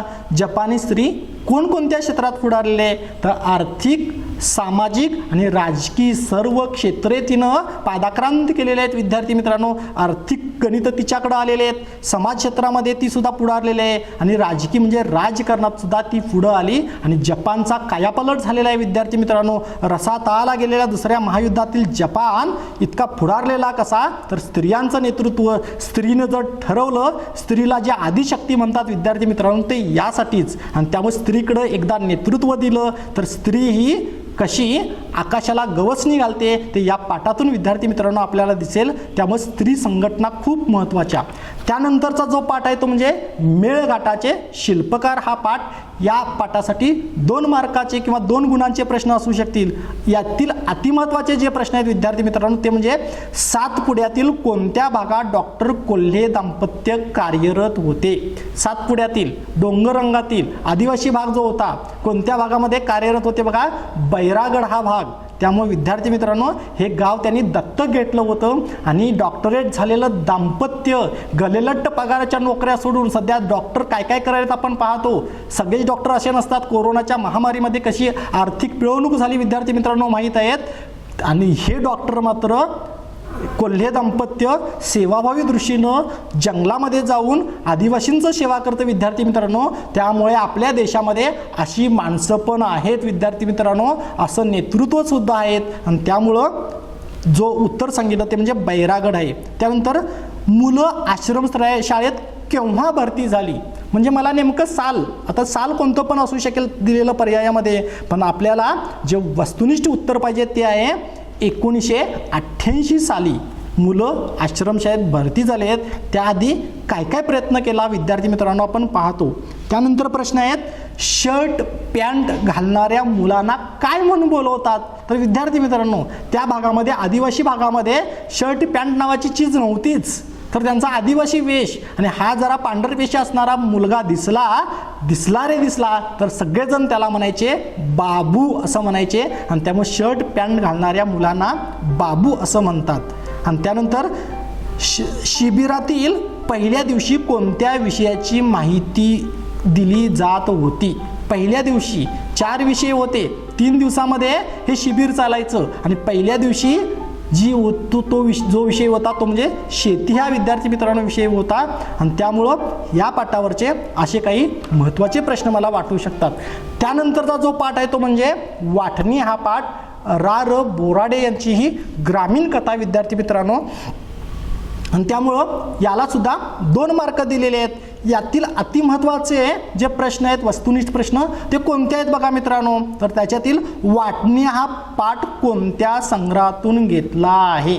हा पाठ कोणत्या संग्रहातून घेतला? तर विद्यार्थी मित्रांनो उत्तर तुम्हाला माहीतच असेल, मळणी हा संग्रह आहे त्यामधला. पुढचा प्रश्न, बोराडे यांची पुरस्कारप्राप्त मिळालेली लघु कादंबरी कोणती? अवघड वाटतो प्रश्न, 20% सांगितलेलंच आहे. प्रत्येकाच्या योग्यतेनुसार परमेश्वर सगळ्यांची व्यवस्था करतो, तात्पर्य पाहिलेलं आपण पहिल्या पाठामध्ये. आणि त्यामुळं जशी जशी बुद्धी असेल तसे तसे प्रश्न येणार. आत्तापासूनच आपण सराव करायला पाहिजे विद्यार्थी मित्रांनो. माझा प्रश्न असा आहे, बोराडे यांची पुरस्कारप्राप्त मिळालेली लघु कादंबरी आहे ती म्हणजे पाचोळा. पुढचा प्रश्न, वाटणी करण्यासाठी आलेले पंच कोण? पंचांची नावं दिली जातील 4 आणि त्यातील जो मुख्य पंच आहे तो म्हणजे देवबा पाटील हा पंच आहे, ज्यानं सर्व वाटणीचा हा भाग सांभाळलेला आहे. अति महत्त्वाचा पुढचा प्रश्न आहे, गणादत्यांच्या थोरल्या मुलाचं नाव काय? थोरल्या मुलाचं नाव विद्यार्थी मित्रांनो, मोठा मुलगा जो आडकित्त्यामध्ये सुपारी कातरत बसलेला त्याचं नाव ऐन वेळेला लक्षात येत नाही. विद्यार्थी मित्रांनो, सगळ्या गोष्टीकडे बारीक लक्ष पाहिजेत. पाठ्यपुस्तक हे अंतिम सत्य, पाठ्यपुस्तक खूप महत्त्वाचं. आणि थोरल्या मुलांचं नाव आहे ते म्हणजे सोपानराव. काही महत्त्वाचे प्रश्न वाटतात ते असे आहेत, तात्यांनी किती वाटण्या करण्यास सांगितल्या? तात्यांनी 3 वाटण्या करण्यास सांगितल्या, मुलं 2च वाटण्या म्हणायचे. त्यामुळं आपली ही सामाजिक समस्या या पाठातून दिसते. पुढचा प्रश्न आहे, वाटणी या पाठाचे लेखक कोण? ऐन वेळेला असे प्रश्न पण धोका देऊ शकतात विद्यार्थी मित्रांनो, कारण पर्याय सगळे समानच वाटतात, पर्याय सगळे बरोबरच वाटतात आणि त्यामुळं या पाठाचे लेखक तुम्हाला कळलेच असेल, रा.र. बोराडे हे लेखक आहेत. त्यानंतरचा जो प्रश्न आहे तो म्हणजे, तात्यांच्या घरी पंचमंडळी का जमली? काय प्रोग्राम होता? नाही विद्यार्थी मित्रांनो, तर वाटणी करण्यासाठी पंचमंडळी तात्यांच्या घरी जमली होती. पुढचा प्रश्न, वाटणीचा घोळ किती महिन्यापासून सुरू होता? वाटणीचा हा घोळ गेल्या 6 महिन्यापासून सुरू होत्या. कटकटी खूप वाढलेल्या, शेताची कामं खोळंबलेली आणि आता तर स्वयंपाक पण करायला कोणी येत नव्हतं आणि त्यामुळे वाटणीचा हा घोळ गेल्या 6 महिन्यापासून सुरू होता. गणातात्याकडं किती एकर जमीन होती? माहीतच आहे विद्यार्थी मित्रांनो, खूप सोपं उत्तर आहे. गणातात्याकडं 27 एकर जमीन होती. यातील निम्म्याहून अधिक जमीन गणातात्यांनी स्वकर्तृत्वाने कष्टानं मिळवली होती. त्यासाठी कधी त्यांनी भूक हौस मौज काही केलं नव्हतं विद्यार्थी मित्रांनो. आणि असा ह्या गणातात्यावरती काय परिस्थिती झालेली आहे, आज वृद्धांची अवस्था काय झालेली आहे समाजामध्ये आपण पाहतो. आणि त्यामुळे विद्यार्थी म्हणून एक माणुसकीचं दर्शन या पाठातून आपल्याला द्यायचं आहे. आणि त्यामुळे या सामाजिक समस्येला सामोरे जात असताना आपण पण भविष्यामध्ये असा थोडासा विचार करायला पाहिजे विद्यार्थी मित्रांनो. पुढचा जो पाठ आहे तो म्हणजे क्रांतिज्योती सावित्रीबाई फुले हा पाठ. विद्यार्थी मित्रांनो, 2 मार्कासाठी महत्त्वाचे प्रश्न येऊ शकतात आणि इथं काय काय सांगितलं आहे बा, अति महत्त्वाचे प्रश्न. पक्षघात झाल्यावरही फुले यांनी कोणते पुस्तक लिहिले? पक्षघात झाल्यावर सुद्धा शरीराची उजवी बाजू लुळी पडलेली असून सुद्धा त्यांनी डाव्या हातानं जे पुस्तक लिहिलेलं आहे विद्यार्थी मित्रांनो, अति महत्त्वाचं पुस्तक आहे. बाई माणसाचं थोरवी सांगणारं जे पुस्तक आहे ते म्हणजे सार्वजनिक सत्यधर्म. फुले दाम्पत्यांनी काय केलेलं आहे विद्यार्थी मित्रांनो पहा, कोरोनामुळे आपण तेच भोगतो आहोत विद्यार्थी मित्रांनो. फुले शेवटच्या श्वासापर्यंत लिहित होते, जरी उजवी बाजू लुळी पडली तरी डाव्या हाताने पुस्तक लिहिलेलं आहे. सार्वजनिक सत्यधर्माने नंतरच श्वास सोडला विद्यार्थी मित्रांनो. अखेरचा श्वास हा त्या विद्येसाठी दिलेला आहे विद्यार्थी मित्रांनो. आणि म्हणूनच आज स्त्रिया बहुजनातील सगळी मुलं शिकायला लागली आणि हा विकास झालेला आहे. तो असा तसा झाला नाही, यासाठी मोठा त्याग अनेक जणांनी केलेला आहे आणि त्याच्यामध्ये फुले दाम्पत्याचं महत्त्वाचं कार्य आहे मित्रांनो. पुढचा महत्त्वाचा प्रश्न कोणता आहे बघा, सुषमा देशपांडे यांनी बचत गटासाठी चालवलेल्या मासिकाचं नाव काय? लेखिका आहेत सुषमा देशपांडे यांनी. बचत गट ही संकल्पना 23 वर्षापासून जवळजवळ सुरू केली होती आणि त्याच्यासाठी चालवलेले मासिक आहे ते म्हणजे मुक्ताईची पाऊलवाट. नाव लक्षात ठेवा, ऐन वेळेला घोटाळा होणारच, त्यामुळे मुक्ताईची पाऊलवाट. पुढचा अतिमहत्त्वाचा प्रश्न, सत्यशोधक समाजाची स्थापना महात्मा फुलेंनी केली आहे. ईश्वर सत्य नाही तर सत्य काय आहे, विद्या कशी महत्त्वाची आहे, विद्येविनं काय काय झालेलं आहे ते महात्मा फुलेंनी त्या छोट्याशा अखंडामध्ये सांगितलेलं आहे. आणि त्यासाठी सत्यशोधक समाज स्थापन केला होता, तो 1873ला सुरू केला होता. हिमालयाची सावली हे नाटक कोणी लिहिले? हिमालयाची सावली नाटक खूप गाजलेलं विद्यार्थी मित्रांनो. आणि असे हिमालय रूपी खंबीर नेतृत्व आपल्याला जेव्हा जेव्हा मिळतात तेव्हा तेव्हा आपण पुढं जात असतो. आणि हिमालयाची सावली हे वसंत कानेटकरांचं पुस्तक आहे, नाटक आहे. विद्यार्थी मित्रांनो, काही महत्त्वाचे प्रश्न आहेत ते बघा कोणते कोणते. तर त्याच्यामध्ये सावित्रीबाई ज्योतिरावांना कोणत्या नावाने संबोधत असत? त्यांचं आवडतं नाव होते, नवऱ्यानं ज्या आवडत्या नावानं हाक मारायच्या ते म्हणजे शेटजी, या प्रेमळ नावानं त्या हाक मारायच्या. पुढचा प्रश्न, सावित्रीबाईचा जन्म कोणत्या गावी झाला? तर नायगाव हे गाव आहे, नायगाव खेडेगावामध्ये त्यांचा जन्म झालेला आहे. सुषमा देशपांडे यांनी बचत गटाच्या संकल्पनेसाठी किती वर्ष कार्य केलेलं आहे? असं तसं होत नाही विद्यार्थी मित्रांनो. आपण 10-12 वर्ष अभ्यास करायला 10वीच्या परीक्षेसाठी. 10वीची ही परीक्षा बोर्ड परीक्षा खूप महत्त्वाची असते. हे आई वडिलांनी शिक्षकांनी सगळ्या पै पाहुण्यांनी आपल्याला सांगितलेलं असतं. 10 वर्ष 12 वर्ष एक तप विद्यार्थी मित्रांनो. आपण ज्या परीक्षेची वाट पाहिलोय ती परीक्षा अगदी 12 दिवसावरती आलेली आहे, 15 दिवसावरती आलेलं आहे. त्यामुळं असं तसं आपण परीक्षेला सामोरं जायचं नाही. आपण अति अभ्यासानं आपण खंबीरपणे या परीक्षेला सामोरं जायचं आहे. सुषमा देशपांडेंनी 23 वर्ष बचत गटासाठी काम केलेलं आहे विद्यार्थी मित्रांनो. सदाशिव गोवंडे कोठे राहत होते? सदाशिव गोवंडे भाऊजी असं म्हटलेलं आहे बघा, शब्द वापरलेला आहे. आणि नगरला गेले होते फुले, त्यांच्याकडे गेले होते, म्हणजे अहमदनगर इथं गेले होते. आणि तिथं ज्या मॅडम होत्या त्या फरार मुडूम असा शब्द विद्यार्थी मित्रांनो आलेला आहे बघा, त्यांच्याकडे गेलेला आहे त्या शाळेची माहिती काढायला. पुढचा प्रश्न आहे, आर्य महिला समाजाची स्थापना किती साली झाली? 1881 सुरू झालेला आहे विद्यार्थी मित्रांनो. 1881ला जे पंडिता रमाबाईनं सुरू केलेले आहे आणि त्यांनाच संस्कृत पंडिता वगैरे म्हटलं जायचं. विद्यार्थी मित्रांनो हा सगळा भाग तुम्हाला माहीत आहे. डॉक्टर आनंदीबाई जोशी यांच्या जीवनावरील श्री ज जोशी यांनी कोणते पुस्तक लिहिले? आनंदीबाई जोशी यांच्या जीवनावरती श्री ज जोशी यांचे जे पुस्तक आहे ते म्हणजे आनंदी गोपाळ हे पुस्तक विद्यार्थी मित्रांनो आहे. पुढचा जो पाठ आहे तो म्हणजे आई समजून घेताना. उत्तम कांबळेंचा हा पाठ 1 मार्कासाठी वेटेज दिलेला आहे. उत्तम कांबळेंनी अतिशय छान आईची संकल्पना याच्यातून मांडलेली आहे. त्याचे काही महत्त्वाचे प्रश्न आहेत ते म्हणजे 7वी पास झाल्यावर उत्तम कांबळे पुढील शिक्षणासाठी कोणत्या गावी जाणार होते? 7वी पास आपल्याला सगळी घटना माहीत आहे, मी वेळ घालवत नाही विद्यार्थी मित्रांनो. आणि ते जाणार होते रायबाग इथं जाणार होते, चालत जाणार होते, डोक्यावरून ओझं घेऊन जाणार होते.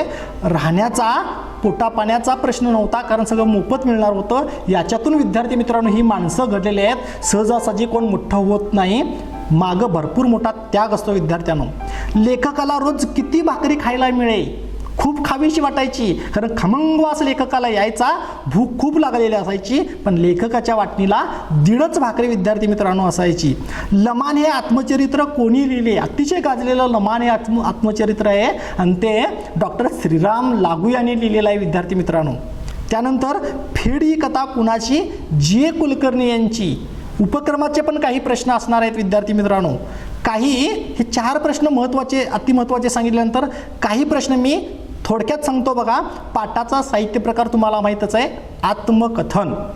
उत्तम कांबळेंच्या आईचं नाव अगदी सोपं आहे, इलंदा आहे त्यांच्या आईचं नाव आहे.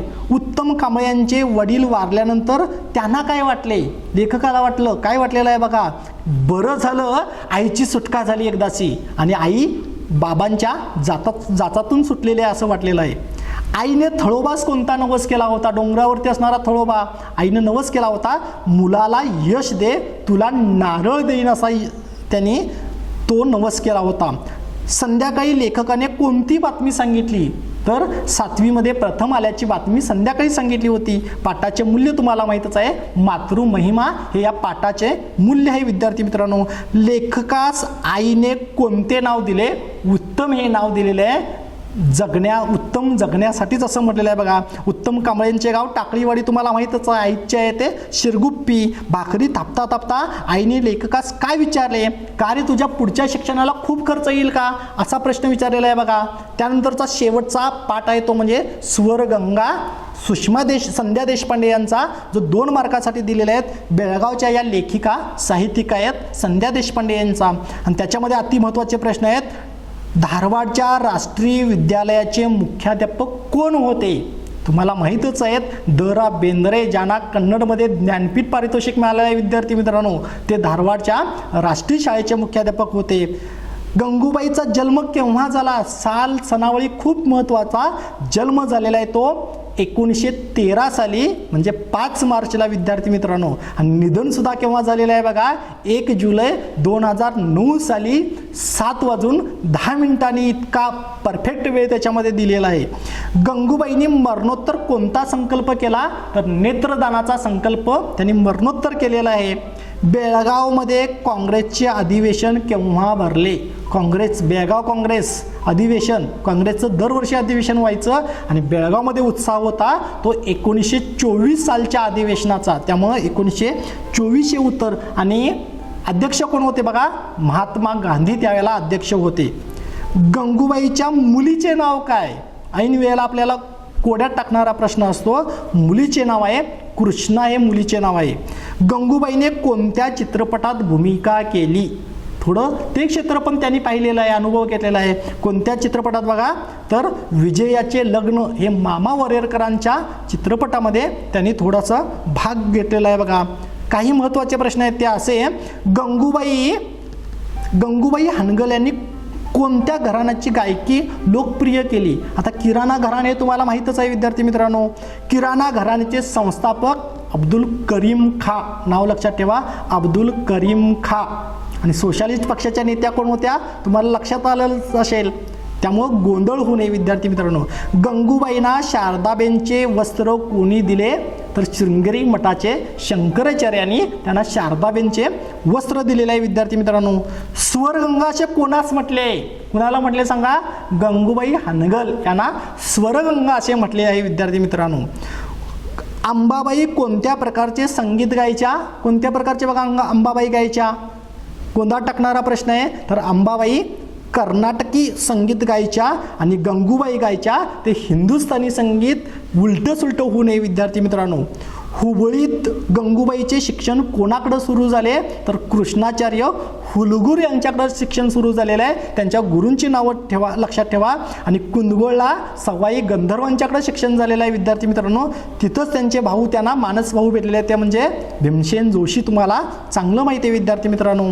विद्यार्थी मित्रांनो, हा गद्य भाग असा झाल्यानंतर गद्य भागाचे 15 प्रश्न आपण पाहिल्यानंतर पद्य भाग आपण थोडक्यात पाहू. आणि त्याच्यामध्ये पहिलं तो काऊ कोकताये ही विरहिणी ज्ञानेश्वरांची. याच्यामध्ये माहेरचा दूत असे कोणत्या पक्षाला म्हटले आहे, माहेरचे दूत असे कावळ्याला म्हटलेलं आहे बघा विद्यार्थ्यांनो. पुढचा अतिमहत्त्वाचा प्रश्न आहे, ज्ञानेश्वरांनी कितव्या वर्षी संजीवन समाधी घेतली. सोपा पण आहे पण महत्त्वाचा पण प्रश्न आहे. तर कितव्या वर्षी, 21व्या वर्षी आळंदी येथे संजीवन समाधी घेतली होती 1296ला विद्यार्थी मित्रांनो. सध्याच आता वारीची वारी जायले, त्यामुळे आषाढी एकादशी सुरू होणार आहे बघा. आणि त्यामुळं या धर्तीवरती आलेला हा प्रश्न तुमच्या लक्षात राहील.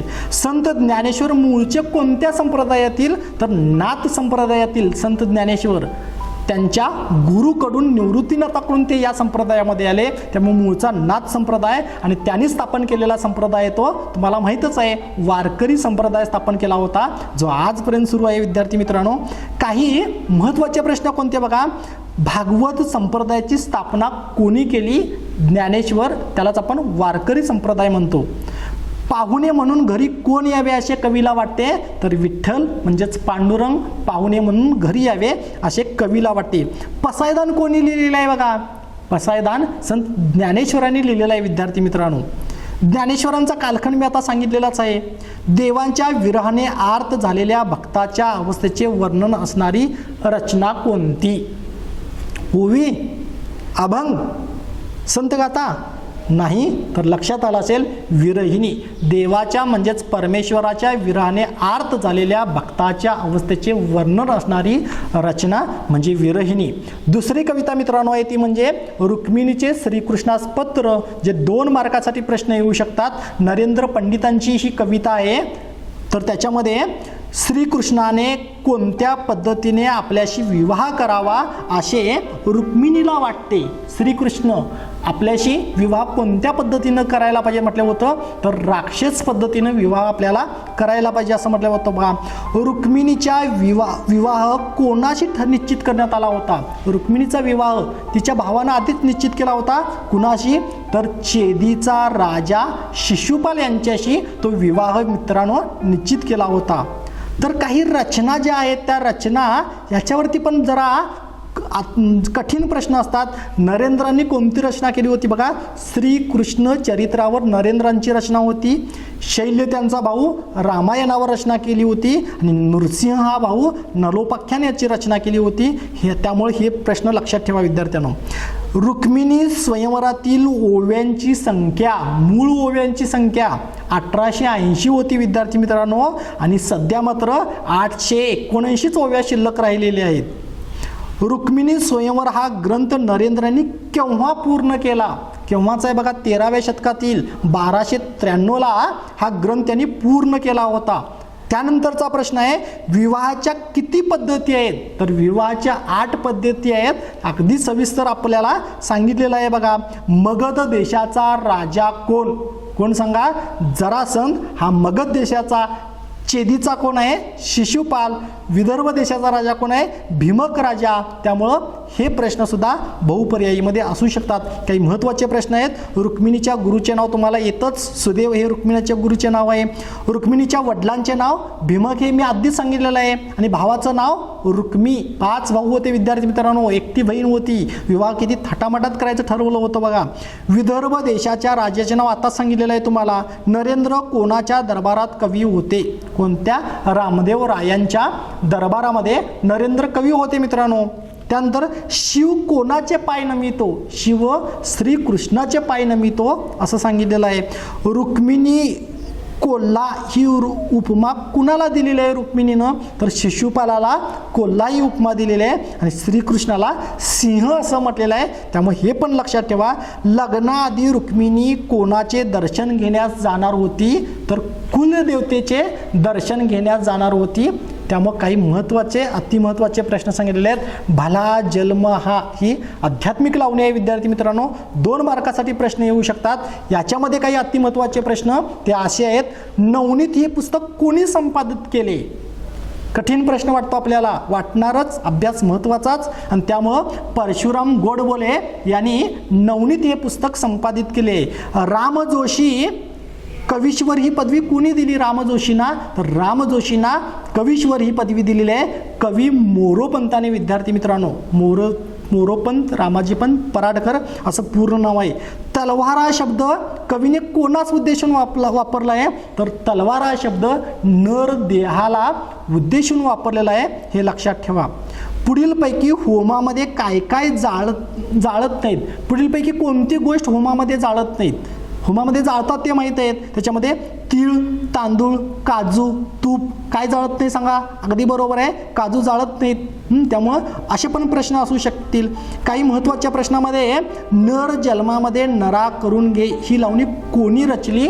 तर शाहीर राम जोशींनी नर जन्मामध्ये नरा करून घे ही लावणी रचलेली आहे. भगवंत भुकेला भक्तीचा पाहुणा ही ओळ कोणत्या कवितेतील आहे? भगवंत भुकेला भक्तीचा पाहुणा. पाहुणा असल्यामुळे पाहुण्या कवितेतील वाटण्याचा संभव आहे. तर ही ओळ भला जन्म हा या कवितेत आहे. हरीचे नाव कुठे असावे? घरात असावे? शेतात असावे? तर नाही, हरीचं नाव मनात असायला पाहिजे.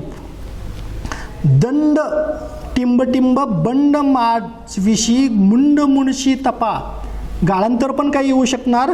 दंड टिंब टिंब बंड माझविषयी, तर कमंडलू हा शब्द तिथं असणार विद्यार्थी मित्रांनो.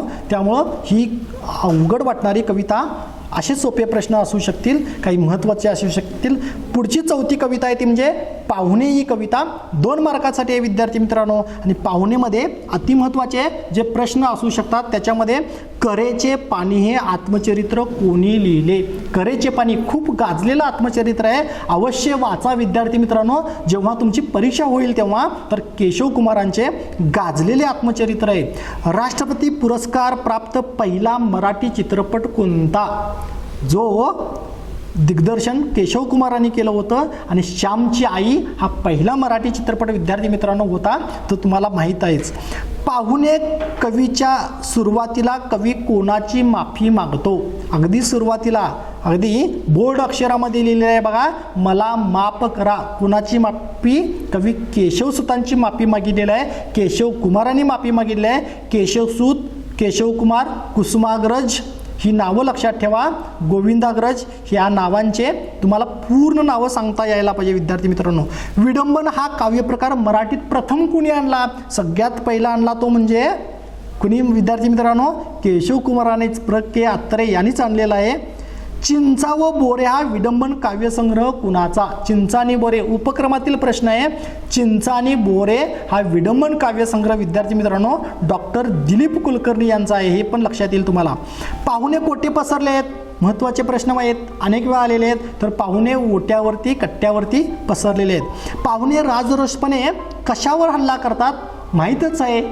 मुलं जशी खाऊच्या डब्यावरती हल्ला करतात तसे पाहुणेसुद्धा खाऊच्या डब्यावरती हल्ले करतात. पुढचा प्रश्न आहे, दवाचे थेंब ही कविता कोणी रचली? कवी केशवसुतांनी रचलेले आहेत विद्यार्थी मित्रांनो. चाल चलाऊ भगवद्गीता ही विडंबन कविता कोणाची आहे? ज के उपाध्ये यांची चाल चलाऊ भगवद्गीता ही विडंबन म्हणजे उपहासात्मक काव्य.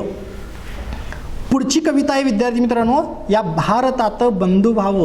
2 मार्कासाठी तुकडोजी महाराजांचं, ज्यांना राष्ट्रसंत असं म्हटलं जातं, याच्यावरती 2 मार्काचे प्रश्न कसे असू शकतात अति महत्त्वाचे बघा. संत तुकडोजी महाराज यांचे पूर्ण नाव काय?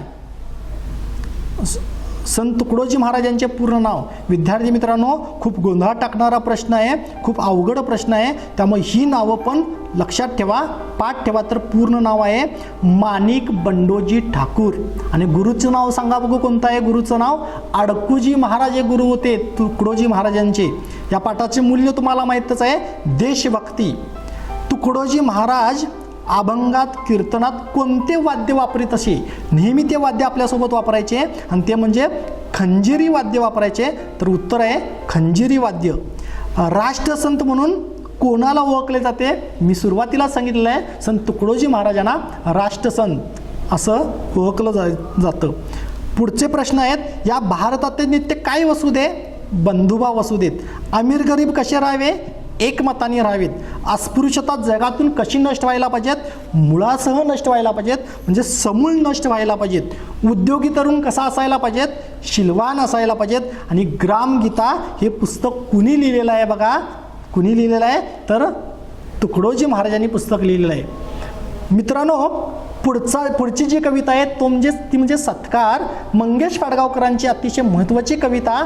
त्या हिरव्या तृणपात्याचा सत्कार केलेला आहे. 2 मार्काचे प्रश्न याच्यामध्ये. कोणते महत्त्वाचे अतिमहत्त्वाचे आहेत बघा. स्वागतगीत कुणी म्हटलं आहे? पक्ष्यांनी स्वागतगीत म्हटले स्वागत गीत खगानी. खग म्हणजे पक्षी. पुढचा, मंगेश पाडगावकरांच्या कोणत्या काव्यसंग्रहाला साहित्य अकादमी पुरस्कार मिळालेला आहे? महत्त्वाचा प्रश्न आहे, अवघड प्रश्न मित्रांनो आहे तो. म्हणजे सलाम या काव्यसंग्रहाला साहित्य अकादमी पुरस्कार मिळालेला आहे. पावसाची सर कशी कोसळते बघा? कुठल्या दिशेतून कुठल्या दिशेकडे जाते? तर दक्षिण उत्तर. कोसळली सर दक्षिण उत्तर अष्टदिशातून. अभिष्टचिंतन आठवलं असेल तुम्हाला. फुलराणी ही कविता कोणाची आहे? अतिशय गाजलेले बालकवी, त्याच बालकवींची, ठोंबरेंची फुलराणी ही कविता आहेत. काही महत्त्वाचे प्रश्न. सत्कार कोणाचा होता? पहिल्या तृणपात्याचा सत्कार होता. सत्कारी कविता कोणत्या काव्यसंग्रहातून निवडले? जिप्सी या काव्यसंग्रहातून. विद्यार्थी मित्रांनो, संदर्भ पुस्तक जिप्से. अत्तर म्हणजे काय माहीतच आहे तुम्हाला? पहिल्या पावसातील मातीचा सुगंध आहे, त्याला अत्तर असं म्हणतात मित्रांनो. गुलाल कोणता होता? लाल मातीचा गुलाल होता. असे काही या कवितेवरचे प्रश्न आहेत. नेणता गुराकी ही कविता 2 मार्कासाठी इंद्रजित भालेरावांची आहे. याच्यातील काही अतिमहत्त्वाचे प्रश्न आहेत. पीक पाणी हा कविता संग्रह कोणी लिहिला? इंद्रजित भालेरावांचा. पीक पाणी हा काव्यसंग्रह आहे. पावसाने झोडपल्यावर गुराकी कोठे उभा राहायचा? पाऊस जेव्हा धोधो यायचा, मुसळधार यायचा, गुराकी कुठं थांबायचा? गाईच्या पोटाखाली किंवा गुरांच्या पोटाखाली तो थांबायचा आसऱ्यासाठी.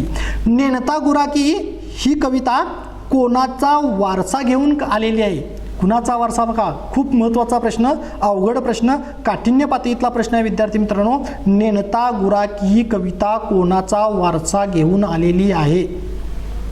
तुकाराम आणि संत कबीर यांचा वारसा घेऊन आलेली ही नेणता गुराकी कविता आहे. काही महत्त्वाचे, गायी कोण हाकतो? नेणता गुराकी हा गायी हाकतो म्हटलेला आहे.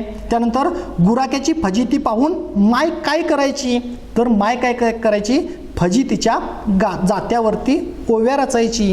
या कवितेचे संदर्भ पुस्तक आम्ही काबाडाचे धनी. कष्टाशिवाय पर्याय नाही, ते पण या कवितेतून विद्यार्थी मित्रांनो सांगितले आहेत. होऊ घातलेली परीक्षा तुमचे कष्ट सार्थकी लागणारच विद्यार्थी मित्रांनो. आत्मविश्वास हा असायलाच पाहिजेत. धरण कविता पुढची आहे जी दया पवारांची आहे. महत्त्वाचे जे प्रश्न आहेत ते म्हणजे तान्हे लेकरू कोठे ठेवले आहे? सोपा पण प्रश्न आहे.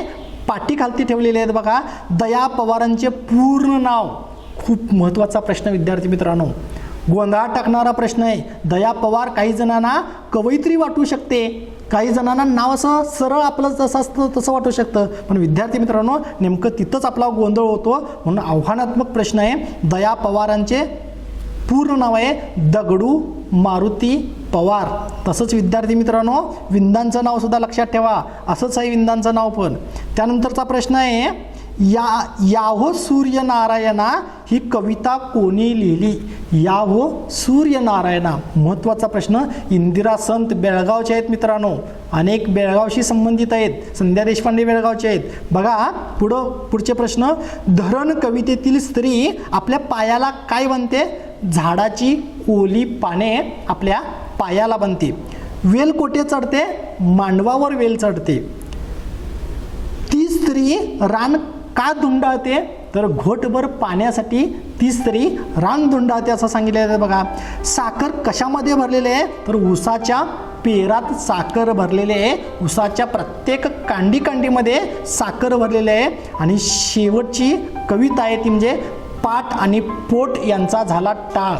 अतिशय महत्त्वाची कविता, पण 1 मार्काला आहे. जीवनाला सार्थ ठरवणारी ही कविता म्हणजे नवकाव्य आशय आणि अभिव्यक्ती याच्यामध्ये आमूलाग्र बदल, जसा परीक्षेमध्ये केलेला आहे बदल विद्यार्थी मित्रांनो, असा आमूलाग्र बदल होतो. आणि त्याचे महत्त्वाचे प्रश्न आहेत ते म्हणजे अभंगाचे बळ कसे आहे? अमर्याद अभंगाचे बळ आहे. पुढीलपैकी ज्ञानपीठ पुरस्कार प्राप्त साहित्यिक कोण? आता नावं कोणती पर्यायी असतील? तुम्हाला ज्ञानपीठ पहिला, दुसरा, तिसरा, चौथा कुणाला मिळालेला आहे माहीत आहे. आणि त्यामुळं तुम्हाला खांडेकरांचं नाव आठवेल, कुसुमाग्रजांचं नाव आठवेल, विंदांचं नाव आठवेल किंवा भालचंद्र नेमाड्यांचं नाव आठवेल. त्यामुळं ही उत्तरं लक्षात ठेवा, म्हणजे पर्याय कसे पण येऊ देत विद्यार्थ्यांनो. जगातील एकमेव सत्य कोणते? जगातील एकमेव सत्य आहे भूक, हे एकमेव सत्य आहे.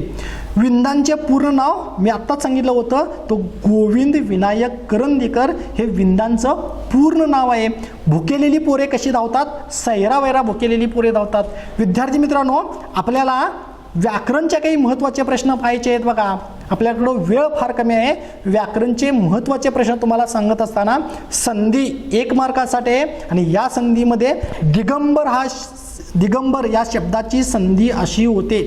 पर्याय पण हवं तर सांगतो, पण वेळ जाईल विद्यार्थी मित्रांनो. दिक अधिक बर, दिग अधिक अंबर, दिक्क अधिक अंबर. तिसरा पर्याय महत्त्वाचा आहे, दिक अधिक अंबर संधीचा आहे. निरक्षर नि अधिक अक्षर विसर्ग संधी आहे विद्यार्थी मित्रांनो. विद्याधिकार विग्रह कसा बघा, विद्या अधिक अधिकार स्वर संधीसाठी आहे. त्यानंतर सद्गुण नेहमी आलेला प्रश्न, सदा अधिक गुण असं नाही, सद अधिक गुण हे पण नाही, सद अधिक गुण असं पण नाही, तर पर्याय आहे सत अधिक गुण व्यंजन संधी विद्यार्थी मित्रांनो. संधी म्हणजे काय? फायदा, साधने, सांधणे की साधन. संधी म्हणजे सांधणे असा होतो. सदाचार म्हणजे सत अधिक आचार व्यंजन संधी. यशोधन यश नंतर विसर्ग, यश अधिक धन यशोधन विसर्ग संधी आहे मित्रांनो. मनोरंजन मन अधिक रंजन विसर्ग संधी आहे. मन नंतर विसर्ग येणार विद्यार्थी मित्रांनो. संधीमध्ये तुम्हाला प्रकार माहीतच आहेत, स्वर संधी, व्यंजन संधी, विसर्ग संधी. विभक्ती प्रत्यय खूप महत्त्वाचे आहे आणि हे मार्क मिळतातच विद्यार्थी मित्रांनो. 8 विभक्ती प्रत्यय जे आहेत ते विभक्ती प्रत्यय पाठांतरच करायला पाहिजेत. पहिल्या विभक्ती प्रत्ययाला प्रत्यय नाही आहेत ते पण माहिती आहे बघा. षष्ठी विभक्तीचे प्रत्यय माहीतच आहेत, चाचीचे वगैरे असू शकतात. रमेश मुंबईहून आला, मुंबईहूनला अधोरेखित केलेला असणार. आणि मुंबईहूनला कोणती विभक्ती आहे? तर पंचमी विभक्ती. कशा पद्धतीनं प्रश्न असू शकतात हे मी सांगालोय. तृतीय विभक्तीचा प्रत्यय शब्द ओळखा. तृतीय विभक्ती रामाने, रामाचा, रामाला, रामाहून. तर तृतीयाचे नेशी आहेत त्यामुळं रामाने हा पर्याय खूप बरोबर आहे. विभक्तीचे एकूण प्रकार सांगितले 8. या 2 विभक्तीचे प्रत्यय सारखेच आहेत. द्वितीय आणि चतुर्थी, सला ते सला ना ते, या 2 विभक्तीचे प्रत्यय सारखेच आहेत. मी शाळेतून घरी आलो, मी शाळेतून अधोरेखित तून, शाळेतून विभक्ती पंचमी विभक्ती. आणि त्यानंतर कुठला आहे बघा, प्रथमा विभक्तीला प्रत्यय नाहीत. कोणत्या विभक्तीला प्रत्यय नाहीत तर प्रथमा विभक्तीला.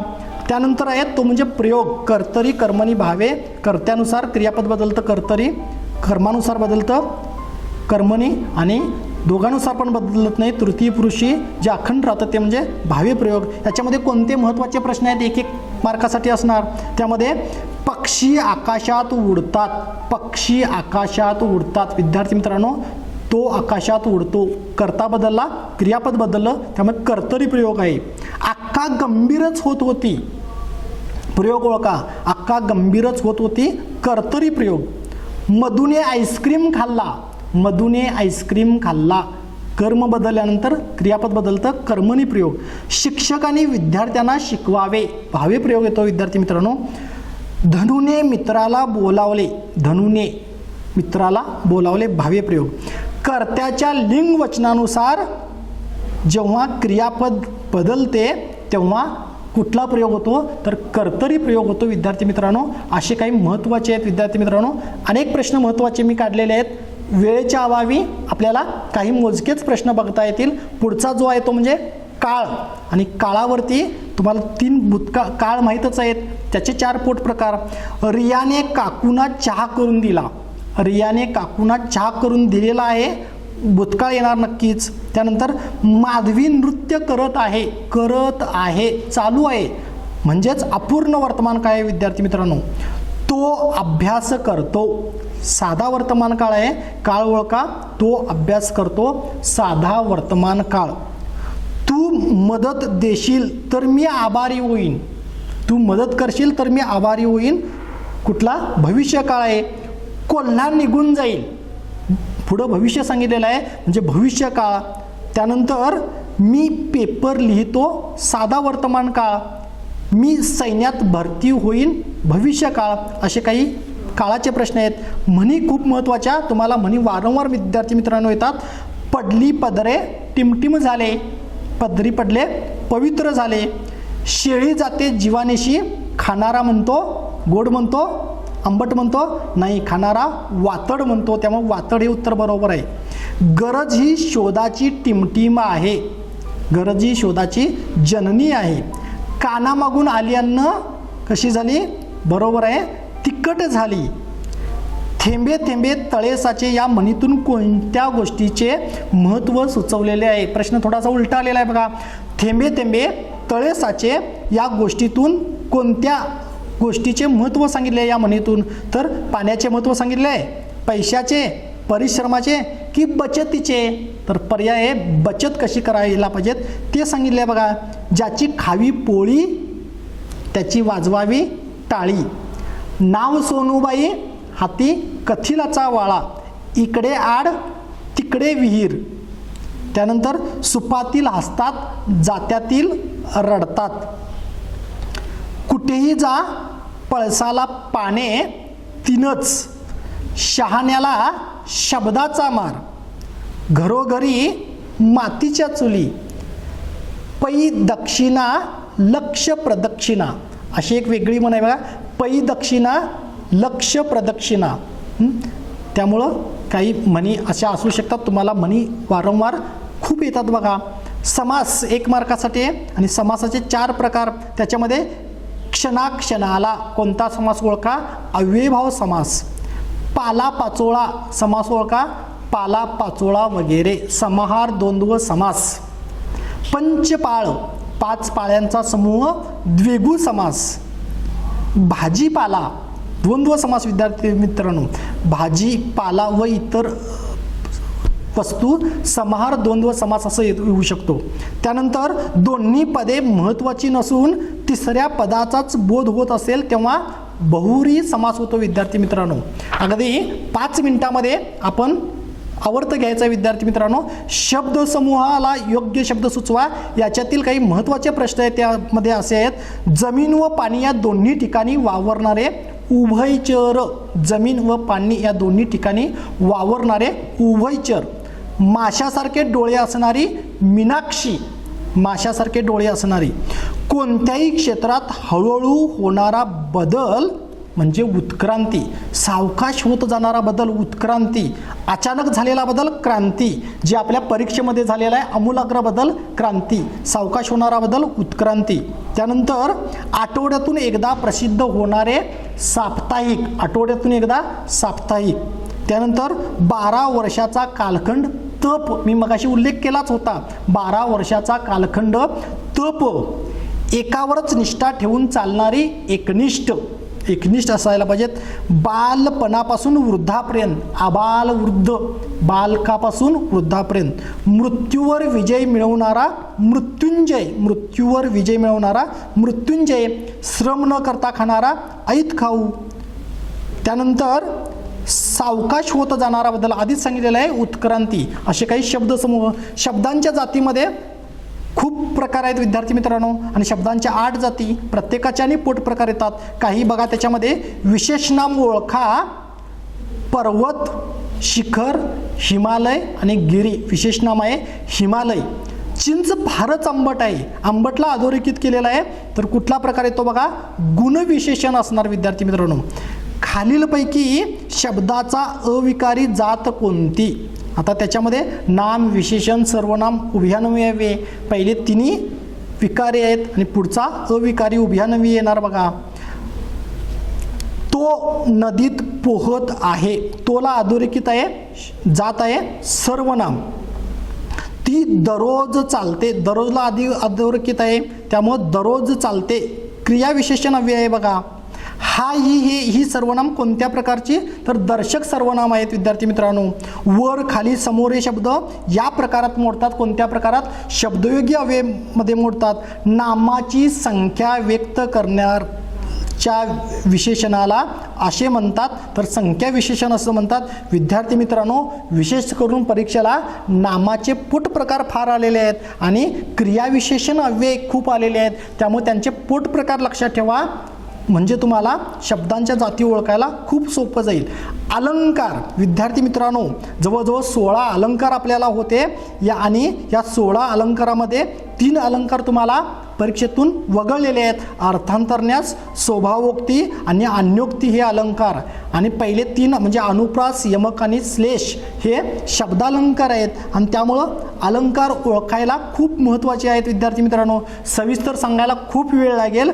खूप महत्त्वाचे जे आहे ते म्हणजे उपमा अलंकार, उत्प्रेक्ष अलंकार, रूपक अलंकार आणि व्यतिरेक अलंकार. याच्यामधील अनेक वेळा विद्यार्थी मित्रांनो आलेले आहेत. यामुळं मी याचे प्रश्न तुम्हाला आता द्यायचं टाळीन. तुम्हाला कुठलेही मला प्रश्न विचारायचे असेल तर माझ्या व्हॉट्सअप क्रमांक मी नंतर तुम्हाला देईन. शेवटचा भाग आहे तो म्हणजे वृत्त प्रकार, आणि वृत्तामधला 1 मार्काचा, आणि त्याच्यामध्ये सुद्धा एकूण जे 9 वृत्त दिलेले आहेत. मंदारमाला असेल, सुमंदारमाला असेल, हा भाग वगळलेला आहे परीक्षेतून, आणि बाकीचे भोजनप्रयात, वसंत तिलका वगैरे असले विद्यार्थी मित्रांनो, याचे तुम्ही अक्षर संख्या लक्षात ठेवा, गण पाठांतर करा, आणि यरतन भज सम हे सूत्र लक्षात ठेवा विद्यार्थी मित्रांनो. जेव्हा तुम्ही अक्षर संख्या पाठ कराल, गण पाठ कराल, तेव्हा तुम्हाला वृत्त ओळखायला सोपं जाईल विद्यार्थी मित्रांनो. गेला तास, 1.5 तास आपण या परीक्षेतील महत्त्वाचे प्रश्न कोणते कोणते आहेत याबद्दल चर्चा करायलोय. मला जे योग्य वाटतात ते प्रश्न मी तुम्हाला सांगायलोय. खरं तर मला तुमच्याशी संवाद साधायचा होता, तुमच्या शंका मला समजून घ्यायच्या होत्या, पण वेळेअभावी मला आता ते शक्य नाही होणार, कारण आम्ही तुम्हाला वेळ आधी दिलेला आहे विद्यार्थी मित्रांनो.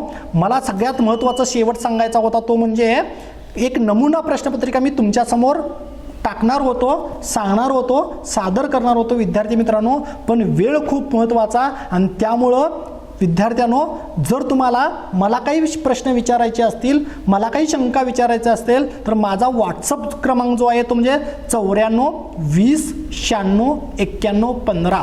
पुन्हा एकदा सांगतो बघा, 94 20 96 91 15 हा माझा फोन नंबर आहे. याच्यावरती केव्हाही तुम्ही कुठलीही शंका सांगू शकता. माझ्या परीनं मी तुम्हाला त्या प्रश्नाचं उत्तर विद्यार्थी मित्रांनो देईनच. पण आपला प्रथम भाषा मराठी विषयाचा हा पेपर आहे, 40 मार्काचा पेपर विद्यार्थी मित्रांनो. मातृभाषेतून परीक्षा देत असताना अतिशय आत्मविश्वासाने आपण सामोरे जाऊया. कुठलीही काही शंका असेल तर आपल्या शिक्षकांना, अजून कोणत्या शिक्षकांना विचारा, पण जे उत्तर आपल्याला टिकमार्क करायचं आहे ते पूर्ण विचारांती करा. पूर्ण खात्री झाल्याशिवाय तुम्ही OMR मध्ये डार्क करायला जाऊ नका. सगळ्यात शेवटी डार्क केला तरी चालेल. आधी तुम्ही उत्तरं पेन्सिलनं प्रश्नपत्रिकेवरती टिकमार्क करत गेला तर चालेल आणि शेवटच्या एक 15 मिनिटामध्ये, अर्ध्या तासामध्ये सगळी टिकमार्क म्हणजे डार्क केला तरी चालेल. पण जोपर्यंत तुम्ही उत्तराला डार्क करत नाही, तुमचं पूर्ण मत होत नाही, तोपर्यंत तुम्ही ते उत्तर फायनल करू नका. विद्यार्थी मित्रांनो, तुम्ही मला ऐकून घेतलात. गेले तास, दीड तास तुम्ही मला ऐकायला दिलेले आहेत. मोठ्या संख्येनं तुम्ही उपस्थित राहिलेला आहेत.